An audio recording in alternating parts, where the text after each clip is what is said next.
Limited, the Kenya Innovation Bridge is a marketplace where innovators and investors can network, universities and academia can be able to network, as well as startups can be able to reach out to hubs, and hubs can be able to reach out to investors.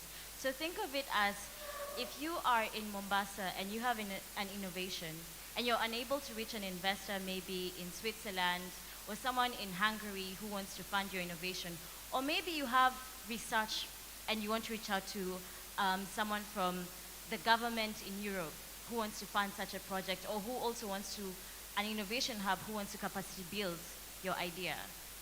Think of that. Think of that at the tap of a button through the Kenya Innovation Bridge platform. So today we are so delighted and we're so grateful to Swahili Port Hub for hosting us. Thank you very much. We're very grateful from the Kenya Innovation Bridge team. I have my colleagues here, but also I'd just like to throw it over to Rukia to just tell us a bit about Swahili Port. My assumption is every single person in this room has actually come across Swahili Port. How many people it's actually your first time to be here? By the show of hands. Anthony. How many people, genuinely, this is actually your first time coming to Swahili Port Hub? Your first time, you've never been here. Thank you very much for the honesty. I hope it's very honest. And how many people have come here before but don't really understand what we do as an organization or a hub? You could be here, but you might not necessarily know exactly what is happening here, right? Right, so for a brief introduction, my name is Rukia Janwala. I work for Swahili Port Hub Foundation, sitting in the Executive Director's Office, handling partnership engagement. And a brief about Swahili Port. This is a hub or an organization that was founded back in 2016 by our Executive Director and Chief Mentor, Mr. Mahmoud Noor, when he was working for CCOM as the operations manager. And he was also in charge of the CSR. And one of the things they did, because CCOM is an internet cable landing company that supplies internet across East Africa, it was very ironic that they were able to support hubs like Lab all the way in Nairobi, but there was no specific place in Mombasa that they could extend the support to. So what he took as an initiative, in collaboration with the National Museum of Kenya and CCOM, were able to actually start Swahili Port Hub Foundation as a hub for young techies. So it started as a hub for techies, and then over time we actually realized there's a lot of creatives that would need a place and a home that they can be able to connect and nurture their talents as well. And in the process, it grew from just being a tech hub to being a technology, creatives, and heritage hub. And how we do this, there are various programs that are run in the 3 thematic areas that we're able to serve the young people. And to us as an organization, it doesn't really matter what kind of youth profile you belong to. For as long as you're of the age of 18 to 35, whether you're in dreadlocks, you dropped out of school, you have a master's degree, this is a place and it is a home for every young person that would be interested in the various 3 thematic areas. Thank you. Thank you, Rukia. That's interesting. So for all of us here, whether you're an innovator, how many innovators do we have in the house today? By a show of hands. Please let's give them a round of applause, because being an innovator, it takes you stepping out of your comfort zone to do something innovative and think out of the box, even when people don't believe in your idea, you know? So we have to give you a round of applause. How many are in universities here? How many do we have from universities? Oh, please let's give them a round of applause. Okay. And how many do we have from organizations, whether private or government? Oh, okay. Those are many. Please let's give them a round of applause. And that is why we're here. That's why we're here. We're here for you because we want to launch a platform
process of governance, they will be the people who will be driving the process.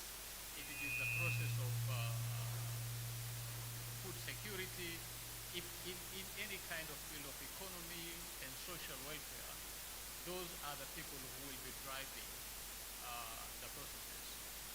And for us, innovation has become a buzzword. There are a lot of institutions, there are a lot of organizations who are really trying to help the young people to come up with new ideas, to come up with ideas to improve those ideas which are existing. Because we cannot be doing the same thing every time and expect different results. That doesn't happen. And if we are a society that believes in that, then we'll be a society that stagnates and will not be improved.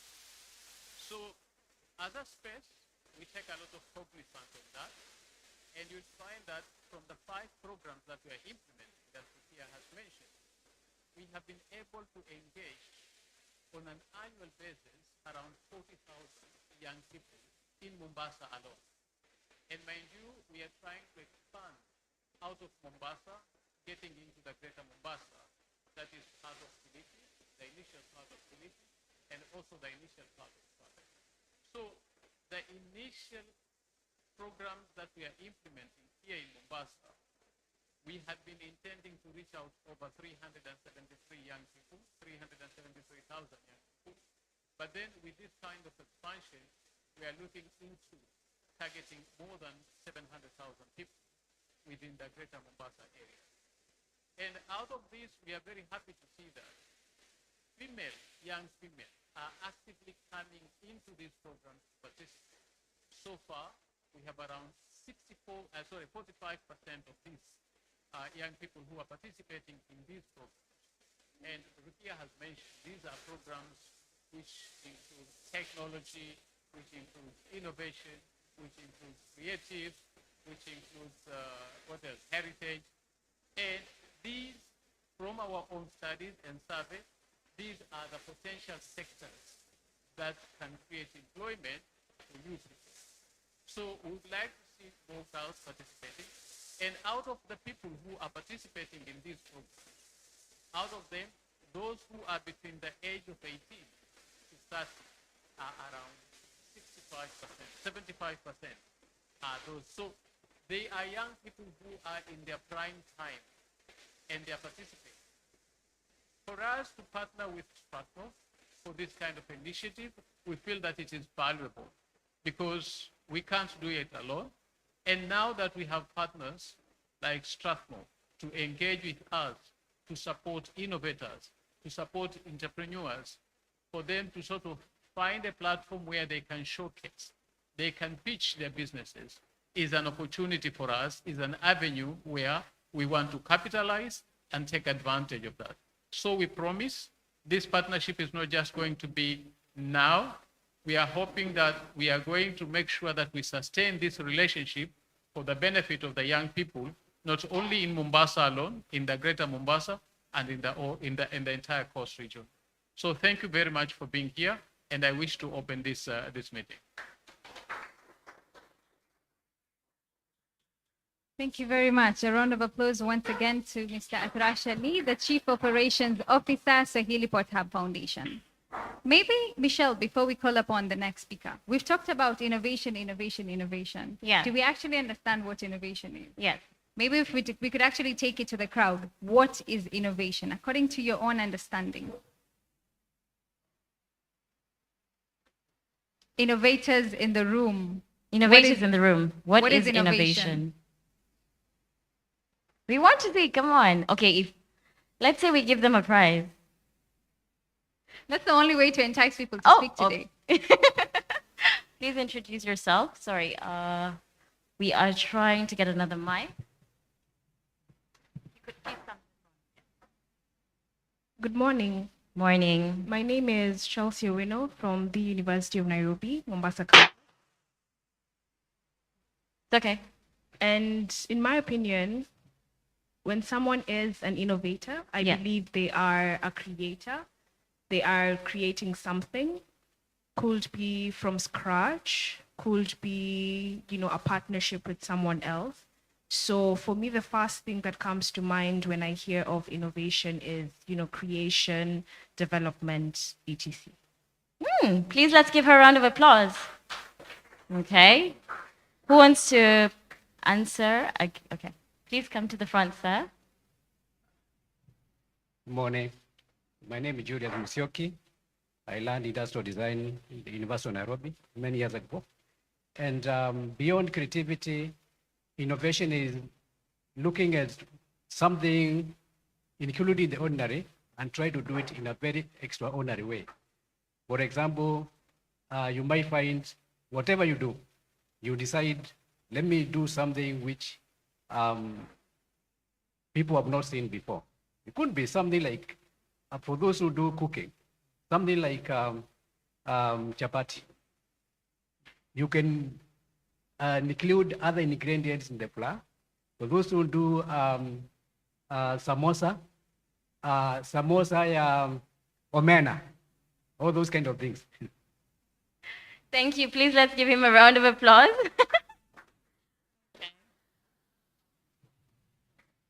I also want to try. My understanding of innovation is coming up with new ideas or having an idea and improve it. But both of these methodologies, you do it with the consumer or the beneficiary of that new idea or the idea that you're improving in mind. That you are not doing it alone, but you are doing with the involvement of the person whom you are targeting to be consuming that idea. Amazing. Let's give him a round of applause.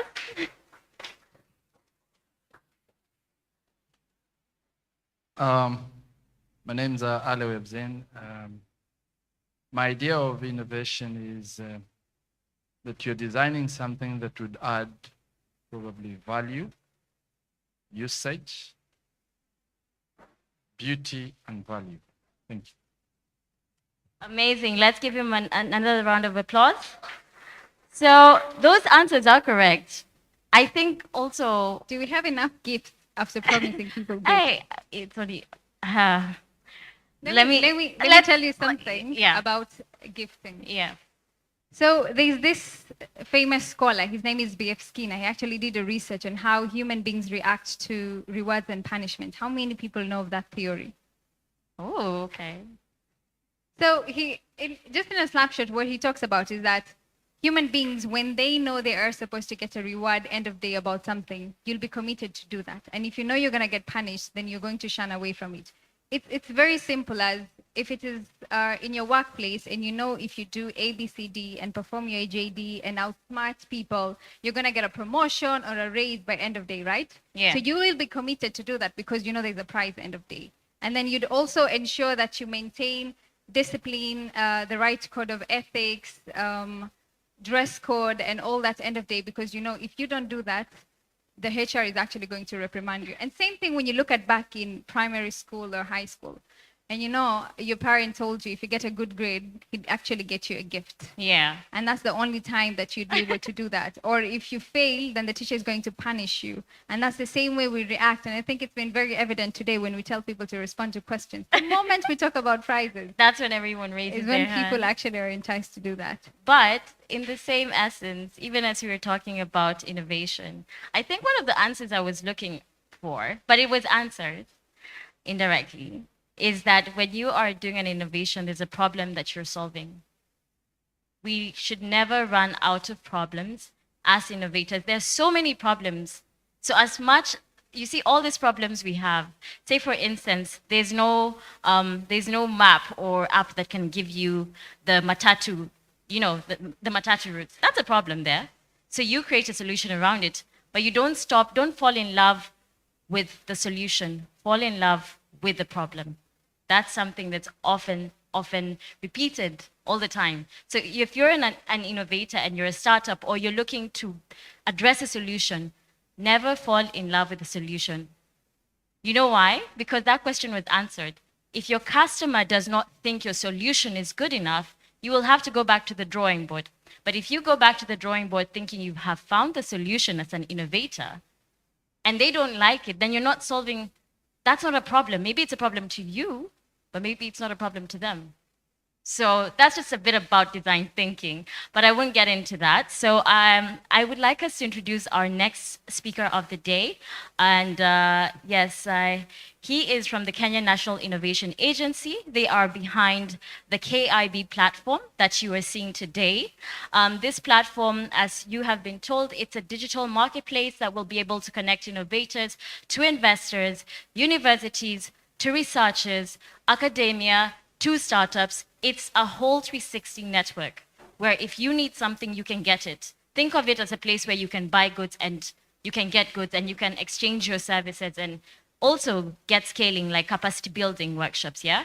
So I would like to call upon George Masila. He's a senior corporate communications officer at Kenya. So Mr. George Masila, please welcome on stage. So please let's give him a round of applause as he makes his way onto stage. He'll be telling us about why Kenya decided to come up with this platform. What was behind the thinking of this platform and why now? Why during this time for Kenya? So welcome, George. Over to you. All right. Good morning. There is a popular guy who used to start off his speeches by adjusting the microphone. I don't know whether you remember him from the previous government. Anyway, so good morning, good people of the coastal region. In Kiswahili, I would have said alaikum salam. You're a lot. Okay. Salam alaikum. All right. Sawa sawa. So my name is George Masila. I'm in the Department of Corporate Communications and Partnerships at the Kenya National Innovation Agency. So I champion the efforts of that department.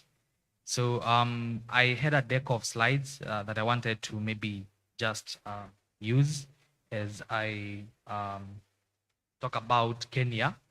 So maybe we can just get started and move on to the next slide very quickly.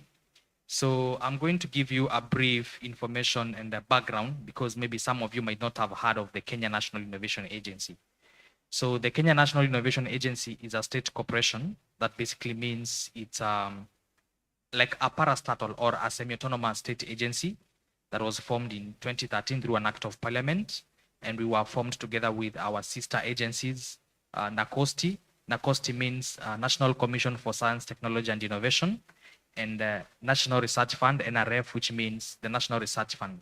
So we work very closely with the two because we were established together. And the mandate of NACOSTI is to set legal frameworks around innovation, and the NRF is supposed to fund research, and now the Kenya National Innovation Agency is supposed to develop the national innovation system. And we have over 20 functions, but just to summarize what we do at the Kenya National Innovation Agency is what is in our next slide. So, so maybe we can just move again. All right, so, okay, sorry. So that word cloud represents what we do as an agency. So you've seen our mission is to develop a dynamic national innovation system that facilitates taking ideas to market.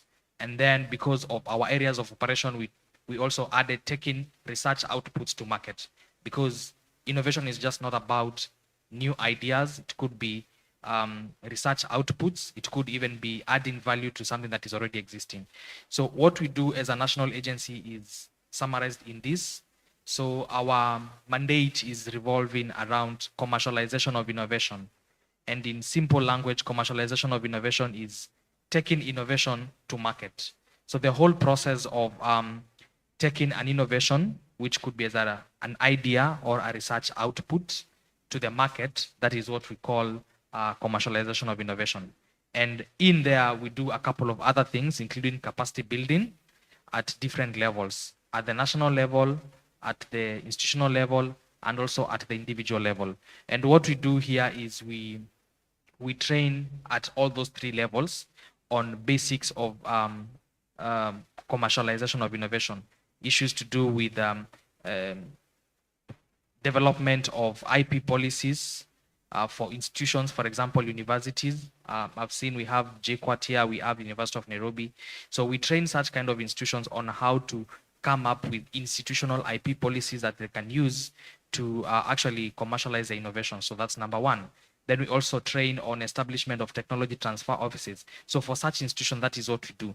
Then for other sectors, such as those working in innovation hubs, those in the informal sector, for example, the Juakali industry, we train on design thinking methodologies. We train on human-centered design. We also train on business model, coming up with business models, that is business modeling, go-to-market strategy, and so forth. I know people who are in the incubation business know about this. So as part of our efforts as government, we do that. So we also do issues around policies. So I think maybe you might have heard of the Startup Fund, which is in its stage where we are having engagements with the National Assembly. And the Startup Fund is just an example of what we're trying to push at the national level to come up with legal frameworks that can accommodate the startups, so we have a better environment, issues of taxation, issues of registration, and so forth. So our end goal is always to come up with either spin-offs or startups or joint ventures, depending on what area of operation you are in. So maybe just go into the next slide. So I mentioned that our focus is usually on commercialization. And at the national level, we normally have different programs. Same case with the institutional level and the individual level. So at the national level, we have something we call an annual commercialization report, which basically looks at assessing where we are as a nation in terms of taking ideas and innovation or even research outputs to market. Then we have the National Commercialization Guidelines, which we recently developed. And for your information, the Kenya National Innovation Agency was established in 2013, yes. Took a little bit of time to grow up and stand on its feet. So it started functioning effectively in 2020 when it got its first substance 6 years. So I think it's good to mention that so you know where we are coming from. So we've developed the National Commercialization Guidelines, which are now being rolled out to institutions, because initially when Kenya was established, it was under the Ministry of Education, Research and Innovation. That was back then. But innovation is not just about universities and TVETs and colleges. Innovation happens everywhere, including the informal sector. So we've moved around government now. We are in a ministry called the Ministry of Youth Affairs, the Arts and Sports. So of course, I would love to be positioned in the office of the president, but I think the Ministry of Youth Affairs, the Arts and Sports at least cuts across all sectors. We used to be sidelined a little bit when we were in the Ministry of Education, but at least now we can talk within government and talk to other people as well.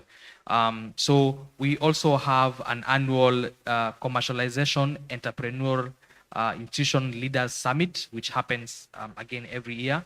So that is an ecosystem forum that brings together institutions of higher learning, ranging from universities, TVETs, colleges, and also ESOs, enterprise support organizations, to come together to merge forward as an ecosystem on issues to do with commercialization. But most importantly, we have the Kenya Innovation Week, which now is in its third year. So the Kenya Innovation Week is like the culmination of so many efforts that started off in 2015. So I think those who have the memory, in 2015, we held the first edition of Kenya Innovation Week, Nairobi Innovation Week. Then as a result, we had our brothers across the border, Kampala, come up with the edition of Kampala Innovation Week. Then within a very short time, so many other editions came up. Now we have the Pwani Innovation Week, which is, I know, one of the biggest ecosystem event in the coastal region. We now have the Lake Region Innovation Week. We have Mount Kenya Innovation Week. We have the Lower Eastern Innovation Week. We have the Lake Based Innovation Week. And all this now culminate to the Kenya Innovation Week, which is a national platform that brings together the innovation ecosystem. Number one, to celebrate efforts that we've made, set targets for the next year, because it happens every year in December. And of course, in there we have other programs like some thematic summits where we have conversations. We do have startup pitches happening at the Kenya Innovation Week. We do have a whole expo happening at the Kenya Innovation Week. For those who are privileged to attend the previous one, it happened in Nairobi last year, Sarit Expo Center. We were honored to host the President of the Republic of Kenya. And I will talk about the benefits of this kind of forums at the end, because it is from that particular ecosystem engagement that we had some of the key pronouncements that I will be talking at the end of my presentation to let you know what goodies are coming from government. So at the institutional level, we also have customized institutional interventions. So this basically means we go to institutions, assess what their challenges are, and create a model that works specifically for them. So we customize commercialization interventions for them based on what their needs are and what the gaps are. For example, we help institutions develop innovation master plans. We help them develop IP policies. We also help them develop technology transfer units in those particular institutions for them to actually take their innovation, take their research outputs, take their ideas to market. So as I've mentioned, Kenya National Innovation Agency is a very young organization, and we've started off with a couple of universities and colleges, and also CALRO, which is a research organization. So that the next cohort, we are expecting to admit 12 people in this particular program. So we also have an innovation academy. So the innovation academy is the capacity building wing of the Kenya National Innovation Agency. So and I will kindly request my brother to create some environment where everybody can see as well. I see my good brother there is struggling a little bit, but maybe just as to proceed, yeah. So just as to proceed, at the individual level, we have what now we have come to do here in Mombasa, the Kenya Innovation Bridge, which is a digital marketplace for investors, innovators, customers, and researchers. And what happens here is we match make innovators with investors, innovators with customers, innovators with potential collaborators who could be funders, they could be strategic partners who would help them now develop their products or even enter into new markets and so forth. We all know what happens when partners come on board.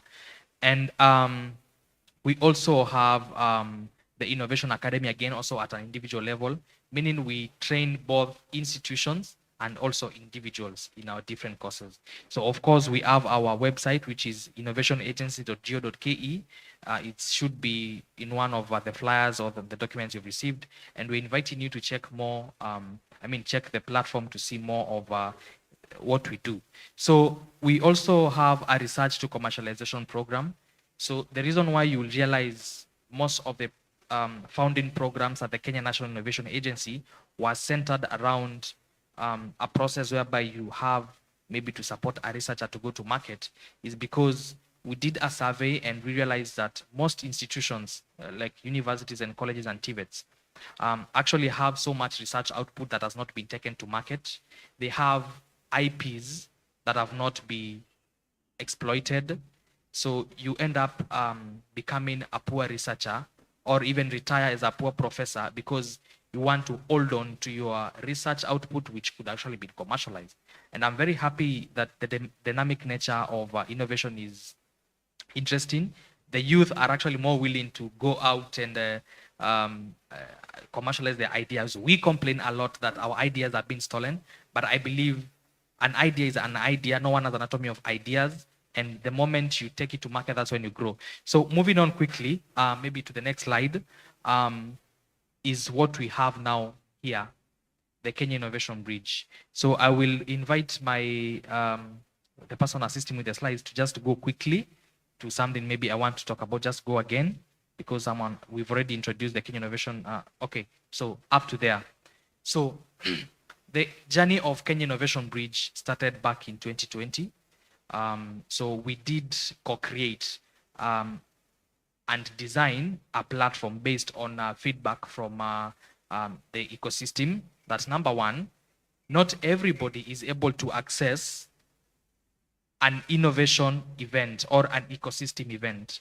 And most of the connections, most of the engagements happen in ecosystem events. So we are a national agency, meaning that we have interests of the elderly, we have interests of the marginalized, we have interests of people with disabilities. Not everyone could make it to Swahili Port, maybe from wherever part of the coastal region, to come and meet the operations manager of Soiliport, who could maybe link him up or who could probably link him up with maybe a potential funder or even a mentor who can maybe help you in your innovation journey. So as a result, we came up with the Kenya Innovation Bridge, which we co-created first in 2020. Then in 2021, through the support of FCDO. FCDO is a Foreign Commonwealth Development organization, basically the British government unit of operation in Kenya. And we came up with the first iteration of Kenya Innovation Bridge. So an iteration is like a version of our Kenya Innovation Bridge. So we wanted to do it right because we are in the innovation space. So we launched it in 2021, around April. Then we tested it and got some feedback, of course, with a minimal audience. So the intention here was to ensure that we build something that is for the ecosystem. So we got some very positive feedback that we've incorporated in the second iterations. And now last year, again, we did deploy the second version of the Kenya Innovation Bridge to the ecosystem to get feedback as well. And it is now from that feedback that we've now partnered with our colleagues from Strathmore University and also from FCDO to now develop another version of the Kenya Innovation Bridge and incorporate new elements on the platform. So my colleagues from the technical team will be talking about the possibilities that you can have with the Kenya Innovation Bridge, what you can do with it, the value proposition for all of us, be you an investor, be you an innovator, be you a researcher, be you a mentor, or anyone in the ecosystem contributing to the growth of innovation in Kenya. So we have a good representation of the country because we have around 20 over a little bit counties on board on the Innovation Bridge, but we wanted to make sure that we make it a national platform. We onboard everyone. So that's where we're actually doing some of these regional launches. We've previously been in the Rift Valley region, where we launched the Innovation Bridge at the Rift Valley block. We've also been in the Western and the Nyanza region recently on Wednesday, where we also did this. And we are happy to report that we always see an increment. We always see more users coming on board to the Innovation Bridge. So some of the quick statistics that we have here is that, okay, there's some information missing there, but we have a minimum of 21 sectors. This means basically people in innovation, people innovating around food security, manufacturing, fintech, the arts, sports, issues to do with affordable housing and so forth. So over 21 sectors have been represented in the Innovation Bridge. We've had 29 counties. And because the Innovation Bridge is a marketplace for all, we are onboarding impact investors, majorly people who are affiliated to the UN organs and development agencies and some of the foreign missions we have around. And they are very keen on SDGs. So out of the innovations that have been uploaded on the Innovation Bridge so far, we have them inclining towards, okay, what was the number of the SDGs? Someone who saw it? A couple. But we have a representation across a majority of the SDGs, which is a good conversation to have for the impact investors. So this is a platform that has proven to work, and we are actually documenting a whole story about it. We are doing an impact survey around it. But what we have for now is we can tell you that we've had 460 connections. That basically means, you see how you can send a connection request on LinkedIn. So we've had 460 connections happening in the Kenya Innovation Bridge from our testing and piloting stage. Out of those, a couple of them have developed into partnerships. They've advanced conversations on the next steps that they would happen after someone has connected with each other. So we recently had an engagement with a couple of innovators in Kisumu, and they told us that they were able to actually link up with enterprise support organizations that they are currently working with right now. So moving on quickly on to the next, let's just go quickly. A majority of these I've talked again. So the reason why we are doing this right now is because we want to, number one, onboard more demand users. And demand users for us are anyone, or rather, a demand user is anyone who is looking for solutions. So this person could be an investor who wants to invest in an innovation. They could be an enterprise support organization who wants to support innovators in different ways, maybe through offering incubation support, acceleration support, offering mentorship, or even as simple as a co-working space. So again, we also looking at attracting government to ensure that government also comes on the platform and is able to support innovation on its own capacity. Then we also want to increase the number of users outside Nairobi. So you realized from the graph, most users of the Kenya Innovation Bridge were actually from Nairobi. We want to get more from outside of Nairobi. So that's why we're actually doing this. So I want to share this so now you know where we are here. Then we also want to increase number of successful connections between supply and demand side. So the supply side here is an innovator, a researcher, or a problem solver who is actually uploading their innovation on the innovation bridge to solve a problem and of course generate revenue out of it. So of course increase the number of customers. So one of the best way to sustain a business is actually not getting investment in form of maybe angel investment or working with a VC. The best way of sustaining a business could be by getting customers. So we talked about the innovation bridge being a marketplace for all. So we also want to increase the number of customers that we have currently and ensure that we have a good number and at least bridge the gap between those who don't have access to ecosystem events such as this, getting access to markets. So moving on to the next slide. I would wish to welcome you all to this particular activity, which will look into us interacting with the Innovation Bridge, being onboarded if we have not yet signed up on the Innovation Bridge, and of course, getting feedback from you after we've done the launch and the demo of the Innovation Bridge in the coastal region. So I mentioned there are benefits that we got from ecosystem events like the Kenya Innovation Week. And I'm going to mention these in line with the new programs that the Kenya National Innovation Agency is having. So you mark it and hold us accountable. Number one, during the Kenya Innovation Week last year, the president mentioned that he would specifically and his office support the furthering of the Kenya Startup Bill. For those who have been in the ecosystem know the Startup Bill has been around for a while. It's not made a lot of progress like we would have loved to. Other countries like Nigeria have done it even after us, and they now have a law on the startup bill. But he expressed his desire to have this done. So in the last 2 weeks, we've had meetings with a couple of cabinet secretaries and the new sponsor of the bill, and believing that we'll now have a startup bill which is going to sort out some of the issues we have around policies, legal frameworks, and even basics of registering a startup in Kenya. So that's number one. Number two, the president also announced and directed the Kenya National Innovation Agency to conduct a National Innovation Challenge. So the National Innovation Challenge is just supposed to energize the ecosystem to come up with innovations as government tries to support efforts of innovation in the country. So the National Innovation Challenge will be running this year. The timelines will be communicated, of course, later on, but its culmination will be at the Kenya Innovation Week 2023, which will be happening in December. And the Innovation Challenge will be based on the current government's agenda, will involve scouting of innovations from the wards all the way up. So that is the information that I want to communicate today.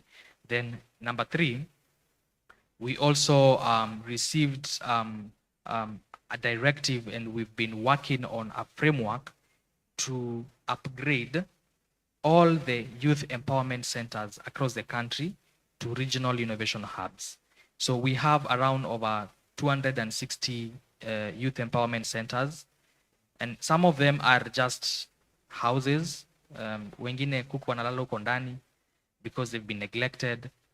Zingine have taken shape and are running, but we have a couple of centers that were developed by the national government and have been not working. So what the Kenya National Innovation Agency is currently doing, We've entered into partnerships with Huawei, UNDP, WFP, Ministry of ICT, and some of the agencies that I already see represented here, our colleagues from the National Youth Council, KFCB, and other state corporations in the Ministry of Youth Affairs, the Arts and Sports. And we are now creating a framework to develop or rather upgrade youth centers. And what we want to do by upgrading is not just put in computers. I know anyone can donate a computer, include a philanthropist who I see here.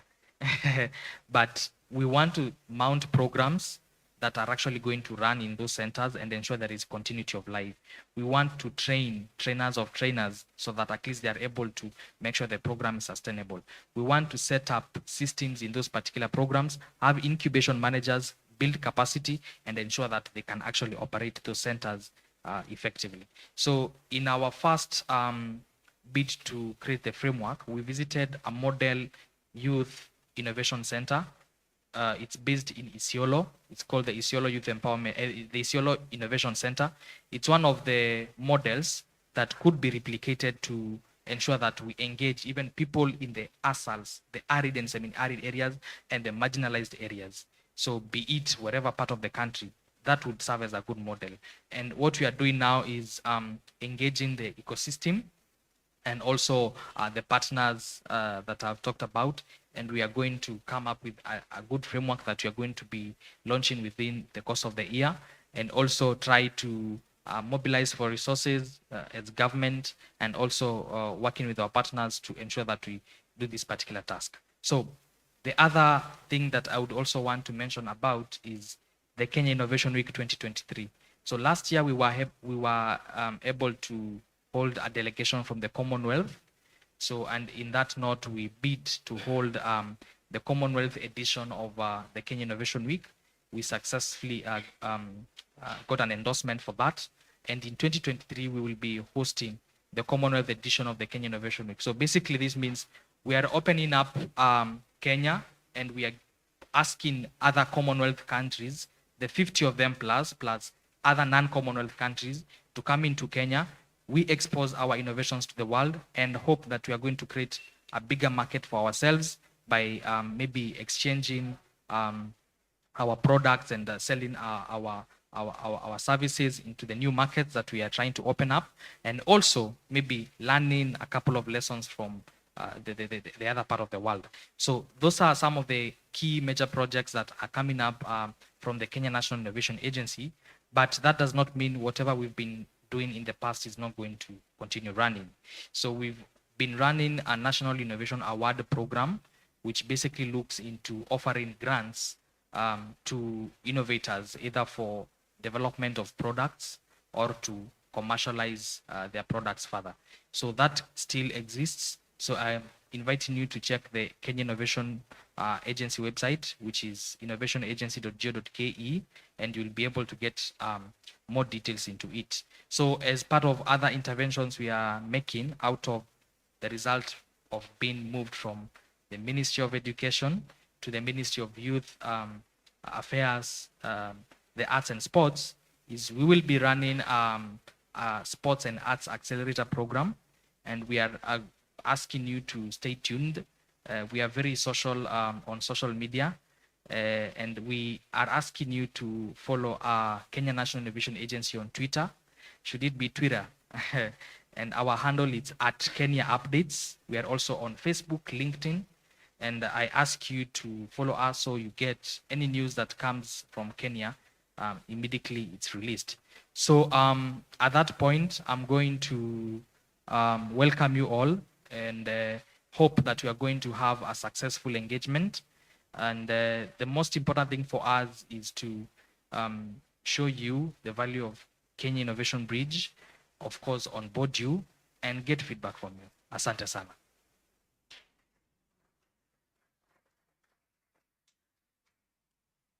Thank you very much. A round of applause once again to George Masila.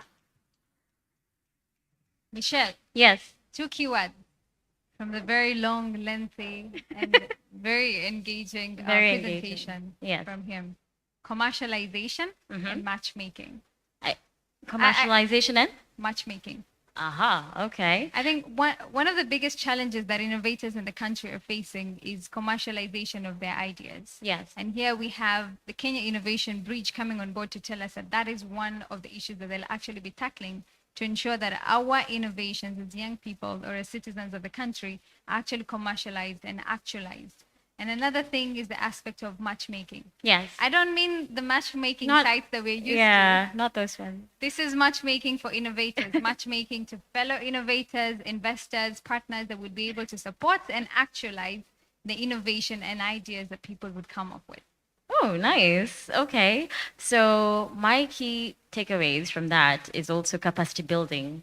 I think that's one of the issues startups not issues, but lack of resources that they don't have. Sometimes you have an idea, but you do not know how to take it to market.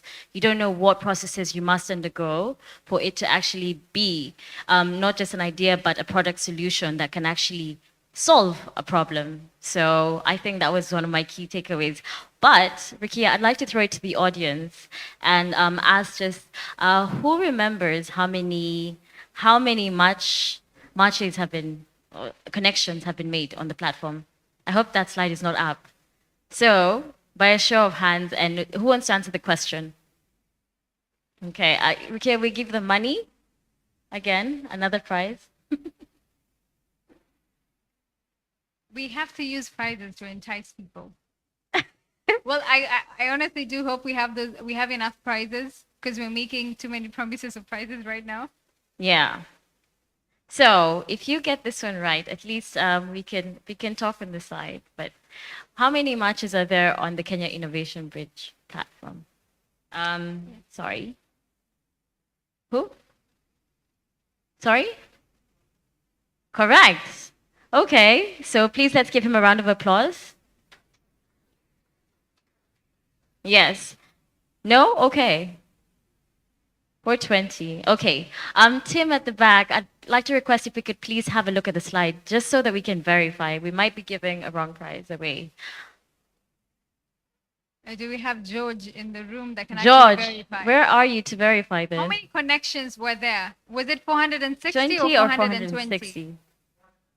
460 Oh, okay. has it. Let's just look at the slide once again. 420. Uh-oh. Okay, so 420. So the 420 Wait, has sorry. it. Yeah. Yeah. So the 420? Yeah. Yes, is the correct answer. Okay, another question. This one, no gifts. You know, sometimes innovation is also not about being rewarded with money. It's about also being rewarded with support. So I want to ask, how many, there are two types of users on the platform, two categories of users. And George said it. So if you know the answer, please put up your hand and let me know. There are two users on KIB that we'll be looking to assist. I can give a hint. One is the supply side. But this one, if you have done business, you must know the other answer. So, yes, sir? Yes, okay. Almost close, almost close. Michelle, we have a hand at the back. At the back? Okay, sorry, yes. Now you're talking about the specifics, but okay. There's the supply side, who consists the innovators, the researchers, even startups, the hubs. These are the people who are in need of different services. Then there's the demand side. These are the investors, the innovation hubs, the universities, like my good friend here, who are there to capacitate the hubs to be able, to capacitate the users to be able to scale them to growth stage. So, okay, with that, I think people are hungry. People are looking very, yes, they need some food. So, so I think it's time that we go for a break, and we shall resume in the next 15 minutes. Oh, so, yes.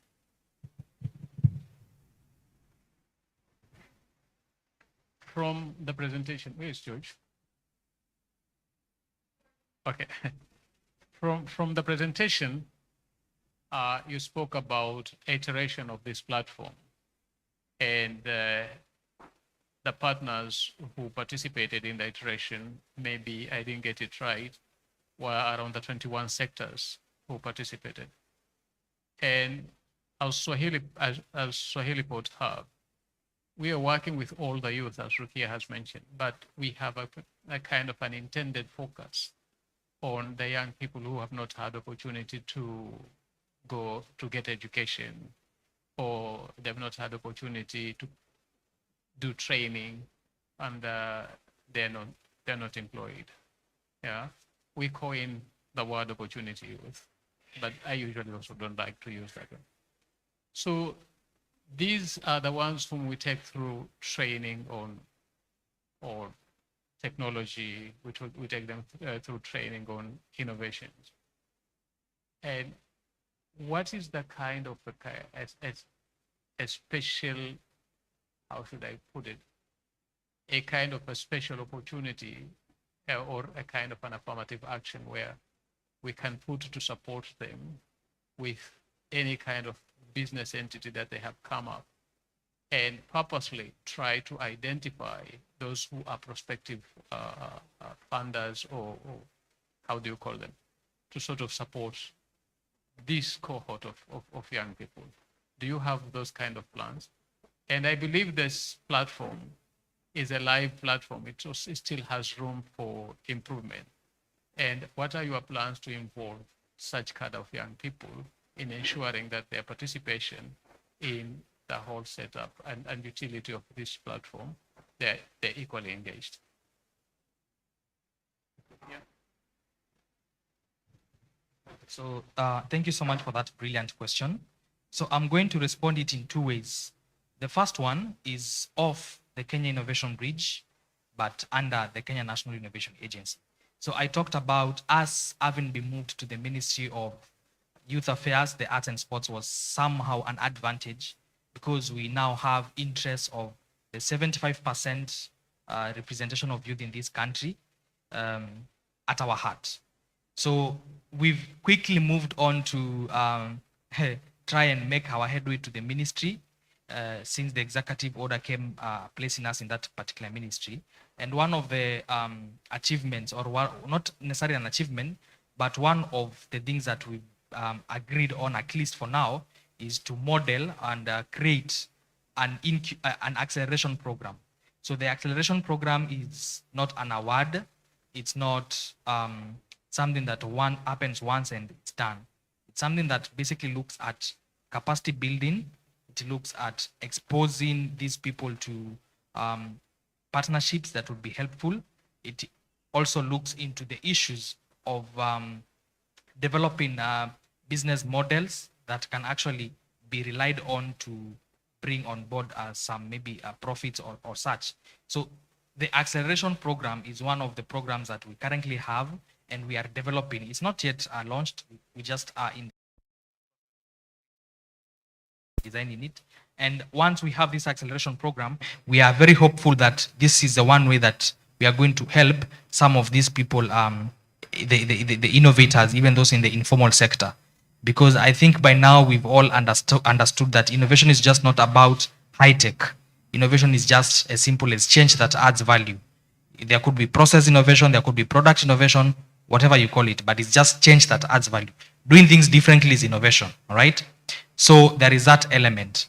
Then, just in the same breadth on the Kenya National Innovation Agency part, I've talked about our intention and our directive from the head of state to upgrade the youth centers into regional innovation hubs.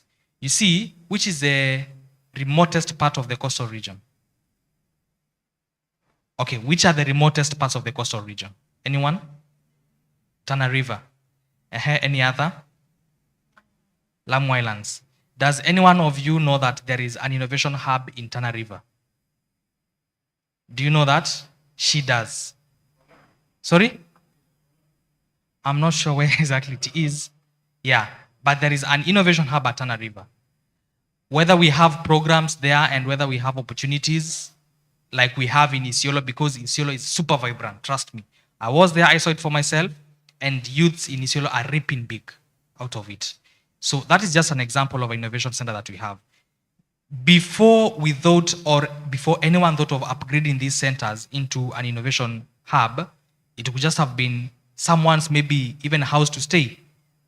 We mapped these centers, the 260 plus, and some of them are now houses to all kinds of animals, you see. So now one way that we are going to reach out to some of these people who might be in those areas is through the programs that we going to mount at the youth centers. So that is the easiest, basically working with the stakeholders on the ground. That is number one. On the innovation bridge aspect, the innovation bridge is an open market. Nothing stops us from even iterating it further. Nothing stops us from developing it further. It's going to be demonstrated to us at some point, and we will see its capabilities. We'll see its functions and how to work around it. We'll get your feedback, and we intend, of course, now, after the regional launches, to engage the stakeholders in those particular regions one-on-one through the session that we'll be having here, and also give you a feedback form that you're going to, actually you might have received one, that you're going to give us feedback on this particular activity and also the Innovation Bridge platform. So I mentioned we developed the first iterations. We piloted and tested majorly around Nairobi, but this is a national platform. So we are going now into the regions to do the same. Thank you. Thank you, thank you. So as you've heard, the platform is a place that a lot of connections are possible in the innovation ecosystem. So Rukia? There's a question here, but I know we also have to break. Yeah, just 15 minutes. Yeah, for 15 minutes, just take a walk around, think about the innovation bridge, because we're now coming, in the next session, we'll be hearing more about it and how you can use it if you're an innovator, if you're an association looking for innovations to scale your organizational output, if you are in the university looking for researchers, hubs, investors, this is the place to be. So I think we should take a break here, and we should be back in the next 15 minutes. So thank you very much once again to Swahili Pot for hosting us. We shall be back after the next 15 minutes. Please take some time to walk around, and then we can come back after the next 15 minutes.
يا نبي سلام عليك، يا رسول سلام عليك، يا حبيب سلام عليك، صلوات الله عليك. يا نبي سلام عليك، يا رسول سلام عليك، يا حبيب سلام عليك، صلوات الله عليك. يا نبي سلام عليك، يا رسول سلام عليك، يا حبيب سلام عليك، صلوات الله عليك.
Thank you. I'll be very short. My question relates to patents. That we're encouraging people to develop products and this and that. But how sure are we that they will not be hijacked by those who are funding and other industrialists, and then you hear that the Kiondo maybe belongs to the Japanese because it's not protected. So that was my question. Thank you. Thank you. Thank you very much, George. I think that's a question to For you you. about patenting and copyright of the ideas that young innovators would be coming up with. How do we make sure that the ideas are protected and we don't end up having Japanese taking over the innovation and making mass launch of it around the world? All right, thank you so much. So I'm going to reflect this conversation to where I started off from. So no one, hakuna ambaye peke yake ndiye anaweza come up na ideas that can be commercialized. So what we do, we work with our sister agency called KIPI. And KIPI is Kenya Industrial Property Institute. So KIPI are the ones who are mandated to give you a patent.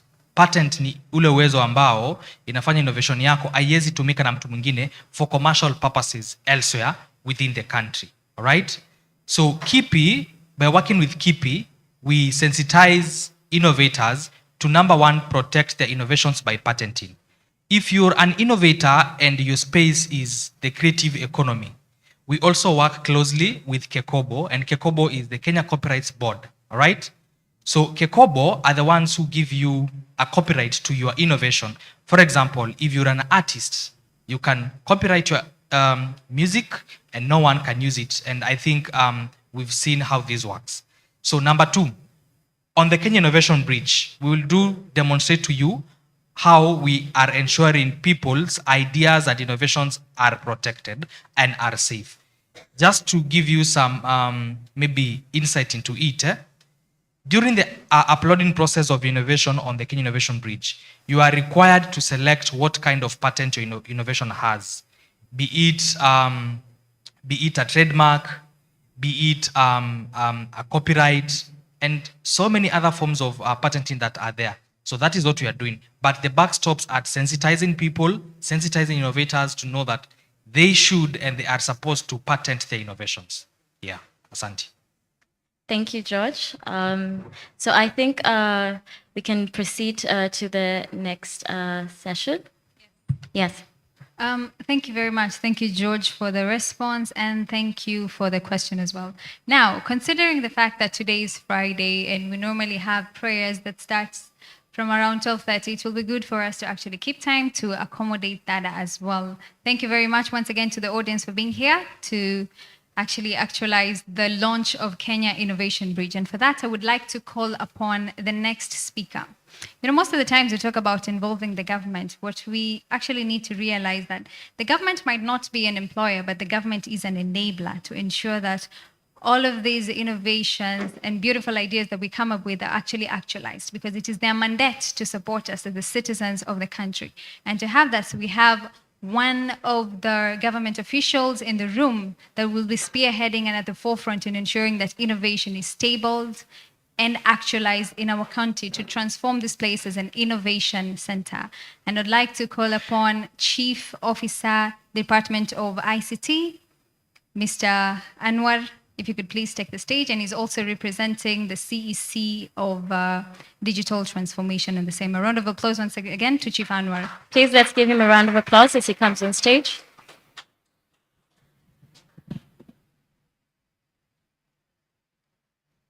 Is it morning? Yeah. Still morning. So, ladies and gentlemen, my name is Anwar Ahmed.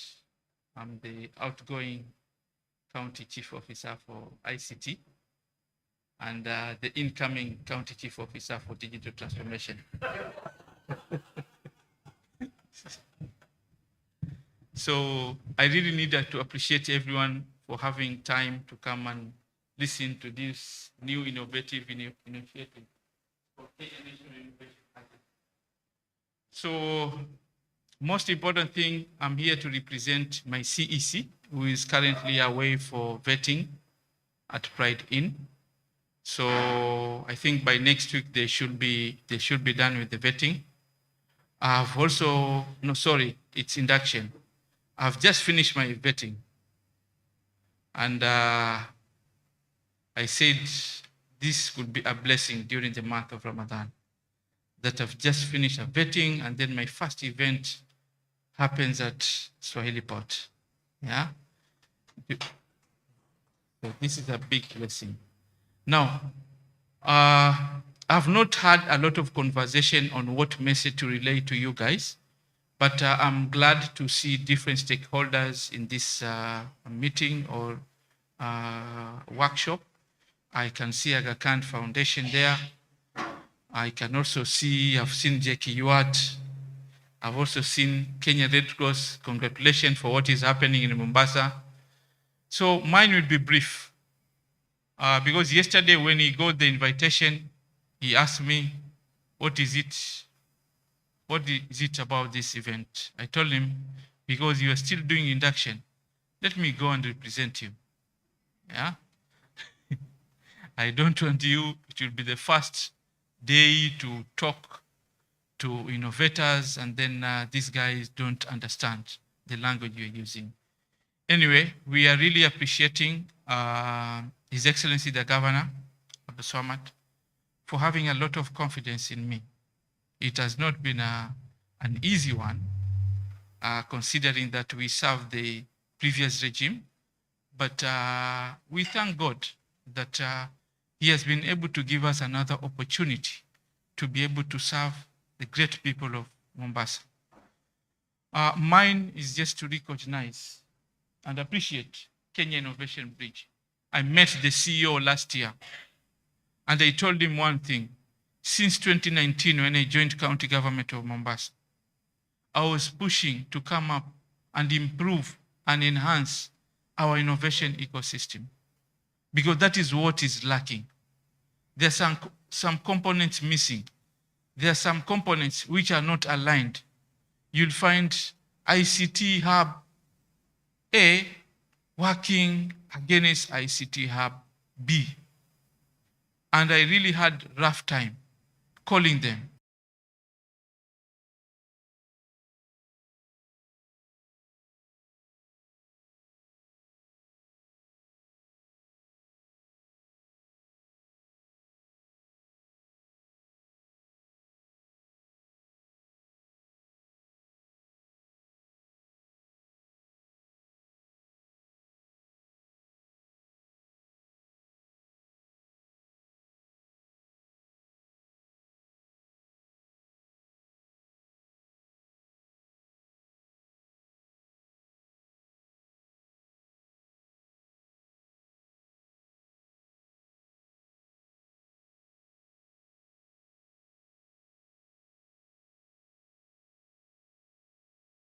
Is to see one day where USAID, where UK Aid, where Aga Khan Foundation, where academias and institution of higher learning, TUM, Kenya Coast Polytechnic College, Pwan University, Nairobi University, innovators, business class, yeah, sitting together in a room, preparing a roadmap and improving our innovation ecosystem.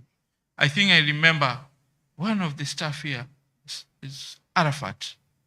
I've been telling him that without that, we shall not be heading somewhere. I'm really happy to see what is happening. Now, some of our startups are getting funding, yeah, in Mombasa. There was some outcry that there are some organization who came to my office and asked me, Anwar, how comes we don't have funding for Mombasa? I told them, no. Maybe we are not using a proper approach. We need a collaborative approach. And I'm sure we have massive opportunity for Mombasa, and especially in Coast and in Kenya. So to me, I know this platform is going to be launched here in Mombasa today, but it's going to serve the entire coast, isn't it? Thanks. Our office is open to all the stakeholders and partners. the most important thing, involve us in sensitization. We have sub-county administration officers and officers who are there for the purpose of creating sensitization. One of the second challenge which I always have in Mombasa is how do we pass this information to a livestock keeper in Mwakirunge? How do I pass this information to Likoni guys? Now we have a sub-county administration. You can go, we can facilitate, we can give you security also to go organize these things in Mwakirunge, because we have very sharp minds in those areas. Yeah. So mine is just to appreciate everyone for attending this function. My dream is to see that everyone is involved. Changamwe, Mvita, which is here, Kisauni, Jomvu, yeah, Likoni, Nyali. Our doors are open through a main stakeholder, Swahili Port. Guys, I will not want to talk a lot because it's Friday and it's the first day of Ramadan, but I really appreciate, and I'm really happy to see that there are some innovators here. There are some youth from TUM, wengine wametoka JKUAT, hata kama alikuwa intern wangu lakini hataki kuniangalia, ni sawa. That is fine. That is how, but our doors are open, and I wish to see in future similar events happening all over Mombasa. Asanteni sana.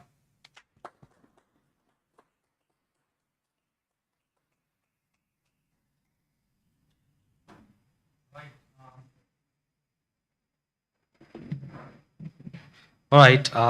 Thank you so much, Mr. Anwar. We are very happy to be here. Before I hand it over to the MC, I think you're one of the luckiest people to hold that opportunity of being an outgoing and also an incoming CEO. So I can only relate that with one guy who tried being the governor of Nairobi. You're very lucky in the same class. So over to you. Thank you. Well, you know you're doing a good job when you're able to actually retain your position despite every other person not being able to do the same thing. Thank you very much, Chief Anwar, and we also appreciate the support that you've been able to provide to young entrepreneurs and innovators in the ICT field, and we hope to get to have more collaboration. One of actually the challenges of having people outgoing every time, it means you need to establish a new relationship every single time. Thank God during this time we still have the same person, so we are cementing the existing relationship that we have with this department. So that comes as an advantage again. So thank you very much for that. So maybe, Michelle, before we call upon the next speaker, one of the huge challenges that we've talked about is even the access of funding. I was in a conference the whole of this week in Nairobi with MasterCard Foundation, and among the partners that we met there was AECF, I think Africa Enterprise Challenge Fund. And you know what their challenge was? Is that they've been able to effectively provide funding to young entrepreneurs, especially women in the LEC region, but not Coast region. So for Coast region, they've been able to provide it to the small and micro entrepreneurs, but not the medium entrepreneurs. The entrepreneurs that would be able to access funding of about 5 million and above. That has been a challenge. And then we're the same people that actually say, there is no money, but I met a partner this week that is telling me, we have the money, where are the people? Wow. Yeah. And to have that, I think one of the major challenges that even Chief Anwar has talked about is the collaboration and the working together, because one says there is no money and the other actually says there's money. So as an organization, we are committed to continuously play that collaborative role and bring about the information and resources to our young entrepreneurs and innovators to ensure we're able to access these opportunities and grow our county and region as an innovation center. Yes. Michelle, back onto you. Yes, so even as we grow the resources and we're able to grow the county of Mombasa, even through collaborations, because innovation cannot happen without collaboration. Collaboration from the universities, collaboration from the government, collaboration from hubs like Swahili Port Hub. Thank you so much once again for hosting us. We appreciate your kindness. Also collaboration from the innovators themselves, the one who come up with the ideas, from startups, from also different players such as manufacturing industries, the funding partners, the NGOs. Collaboration has to happen with all the stakeholders in the ecosystem. So even as we talk about collaboration, we're now about to step into the very awaited moment. We're launching the Kenya Innovation Bridge. So this is going to, as you know, this is actually a platform that we're launching. And since we are not able to give you a physical product, I'll just ask the technical team to cue the launch video. And I'd like to ask if I can be joined on stage by Mr. George Masila from Kenya. Thank you. Please stand beside me. Mr. Anwar Ahmed, our chief guest. Please stand beside here. And also Mr. Atrash Ali. Please just join us on stage. So we are about to witness a moment in history. And yes, over to you, Zukia.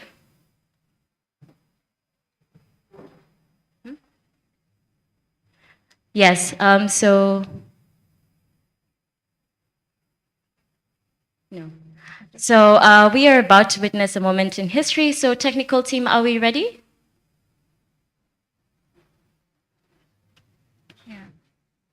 So even as they prepare for the launch, I just wanted to ask, so how many, maybe I'll throw a question back about the Innovation Bridge. So how many, let's see if you were paying attention, how many startups are there on the platform? If you can remember, as we wait the video, okay. No person? Okay, I think our technical team is ready. So we are about to watch the countdown. So please take it from the back, technical team. Attention, please. For the final countdown.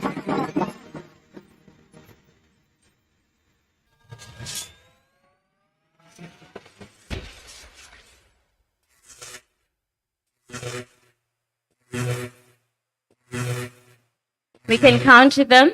6, 5, 4, 3, 2, 1. Woo! Let's give a clap. Oh, it's just frozen. I don't know. Yes.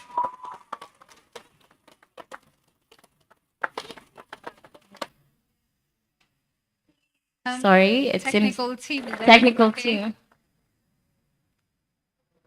So this is, yes, and so it is live in Mombasa. Woo! Let's give it a round of applause. Yes, these are some of the technical things that do happen. So please, yes. So the Kenya Innovation Bridge is now live in Mombasa. So yes, I'd like for us to have a photo op, and yes, for the.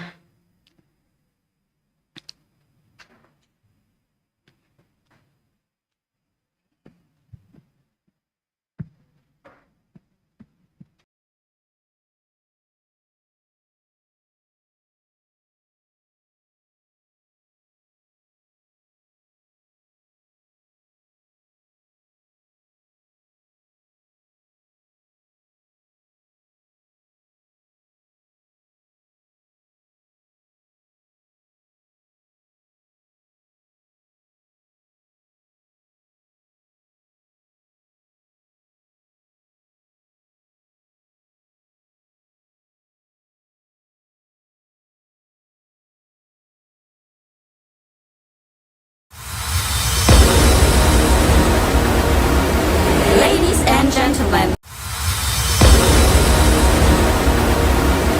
Ladies and gentlemen. May I have your attention, please? It's time for the final countdown.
ambassadors should be able to move with this information to different people.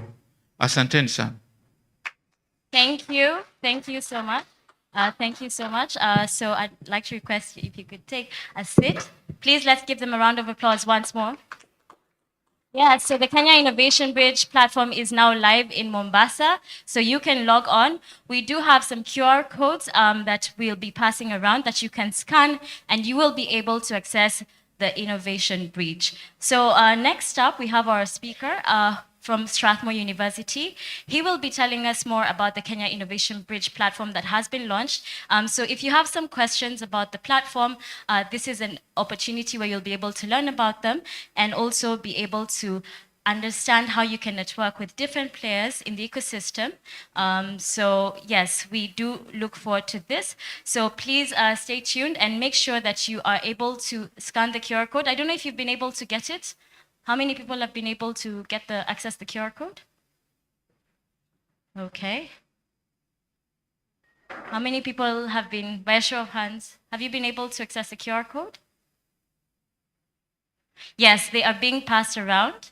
So make sure to scan the QR code. The first person who registers will get a prize. At least this one we can confirm. So the first person, who's the first person to register? If you get the paper faster, you'll be able to register. Hello? Yes. So if you get the QR code, you'll be able to register. So the first person to sign up, you will receive a gift. The first and the second person. So if you sign up quickly, and make sure also to tag hashtag KE Innovation Bridge on Twitter. Please ensure to take a photo and also ensure to spread the word about the Kenya Innovation Bridge platform. So who has been able to register? Or who is already registered on the platform? Oh, okay. So please introduce yourself. Maybe you can just tell us your names, where you're from.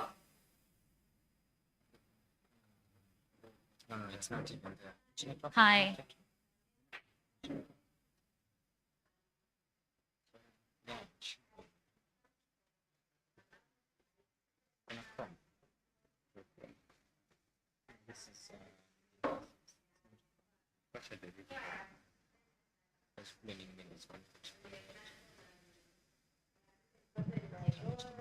Yes. And Sorry, your mic is being, yeah. yeah, I've chosen the role, the kind of, what are they called? Innovation. Innovation? Yeah. Yeah. So if you don't mind me asking, which sector are you in? The first thing I've chosen is I'm an enthusiast. Yes. And then I've gone ahead and chosen, how do I go back? Okay. So she gets a prize. So please let's give her a round of applause. We're going to tell you how to be able to register once through this onboarding session. So who's the second person to register? The second person, okay. Please could you introduce yourself and tell us where you come from and which organization you work for? Hi, good morning. Morning. Okay, my name is Carol. Okay, I'm an innovator of one of the finalists of the Mombasa Plastics Prize. Oh, nice. Please let's clap for her. Wow, that's amazing. Yeah, I've been able to register in your platform, though I'm still in the process, but it's a nice one. Thank you. Thank you. Please let's give her a round of applause once again. So I think Benjamin from Strathmore, Benjamin Owenda from Strathmore iLab Africa University is going to be taking us through the platform. Over to you, Benjamin.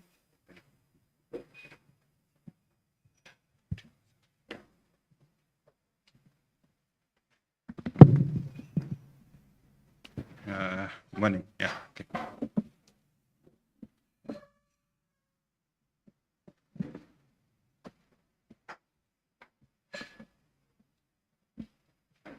All right. Morning, everyone. Yeah. So my name is Benjamin Owenda. I'm a software developer at Strathmore University. Our department is called iLab Africa. So we are happy to partner with Kenya in the implementation of this particular platform. And I'll be showing you the key highlights that you'll be expect once you log into the platform. So first of all, this is the URL to the platform. So I'm hoping everyone has been able to visit this URL. Even with your phone right now, you can just take out your phone, visit that URL and create an account so that I can be able to follow as I go over the key features on the platform. So yeah, I'll give everyone like 5 seconds to at least go to the URL, create an account, and we'll go together. So yeah, bridge.innovationagency.go.ke. So once you visit that platform, basically this will be a landing page. So once you visit this page, I'm hoping everyone is here. There's a button there called Join the Network, or the Get Started button at the top. So you can click either of them. So once you do, you'll get a pop-up model, of which you'll click the Create an Account button. So this particular process is same for everyone, regardless of whether you're an innovator, investor, researcher. Everyone will do the same process to create an account. So once you fill in those information, you'll get an email that you basically click and activate your account. So once you do that, so I'm hoping everyone does that. So after that, you log in. So once you log in, this is the first screen that you'll be met with. So basically, the first thing you do is specify what role you play in the bridge. You can actually specify multiple roles. You can see already I've chosen that I'm an investor. Then below that, you specify your interests. You can see that I've basically chosen that I'm interested in collaboration, partnership, and innovations. So yeah, this is the same. So if you're an investor, innovator, we are trying to link both of you together. So we're trying to get everything about you that can basically be able to link you both groups together. So below that, we have sectors of interest. So which sector are you actually working on or interested or working with or part of? So you can see I've chosen that I'm in agriculture, aquaculture, energy. So there are about more than 21. There are like 35 at the moment. So you pick which sector you're part of, then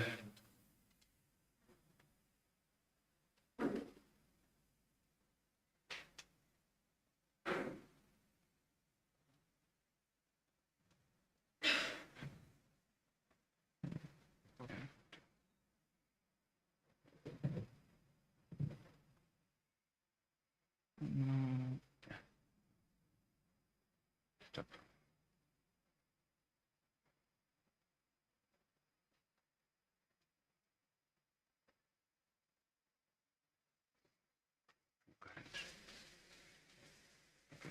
As Benjamin, yes. So if you've been able to log in, you can see that those are your interests. Over to Benjamin. Okay, I'm not sure which point I lost you, but I'm hoping from this point. So yeah, so once you log in, you specify your interests. At top, I've chosen I'm interested in collaboration, startups, friendships. Then after that, you choose your sector of interest, like agriculture, aquaculture, energy, whatever sector that you're particular that you are part of or working with or interested in. Then below that, there are SDGs. You can pick which SDGs you're interested in, like clean water, no poverty, reduce inequality, and whatnot. So if you're an innovator or a researcher or or those user groups, this is where basically click let's go and will be part of the platform. But if you're an investor, there's one more step that you'll have to go through. So this is the next step. So if you're an investor, basically the platform asks you whether you're an individual investor or part of an investment firm. So if you're an individual investor, you just click individual, then you specify what type of an investor you are.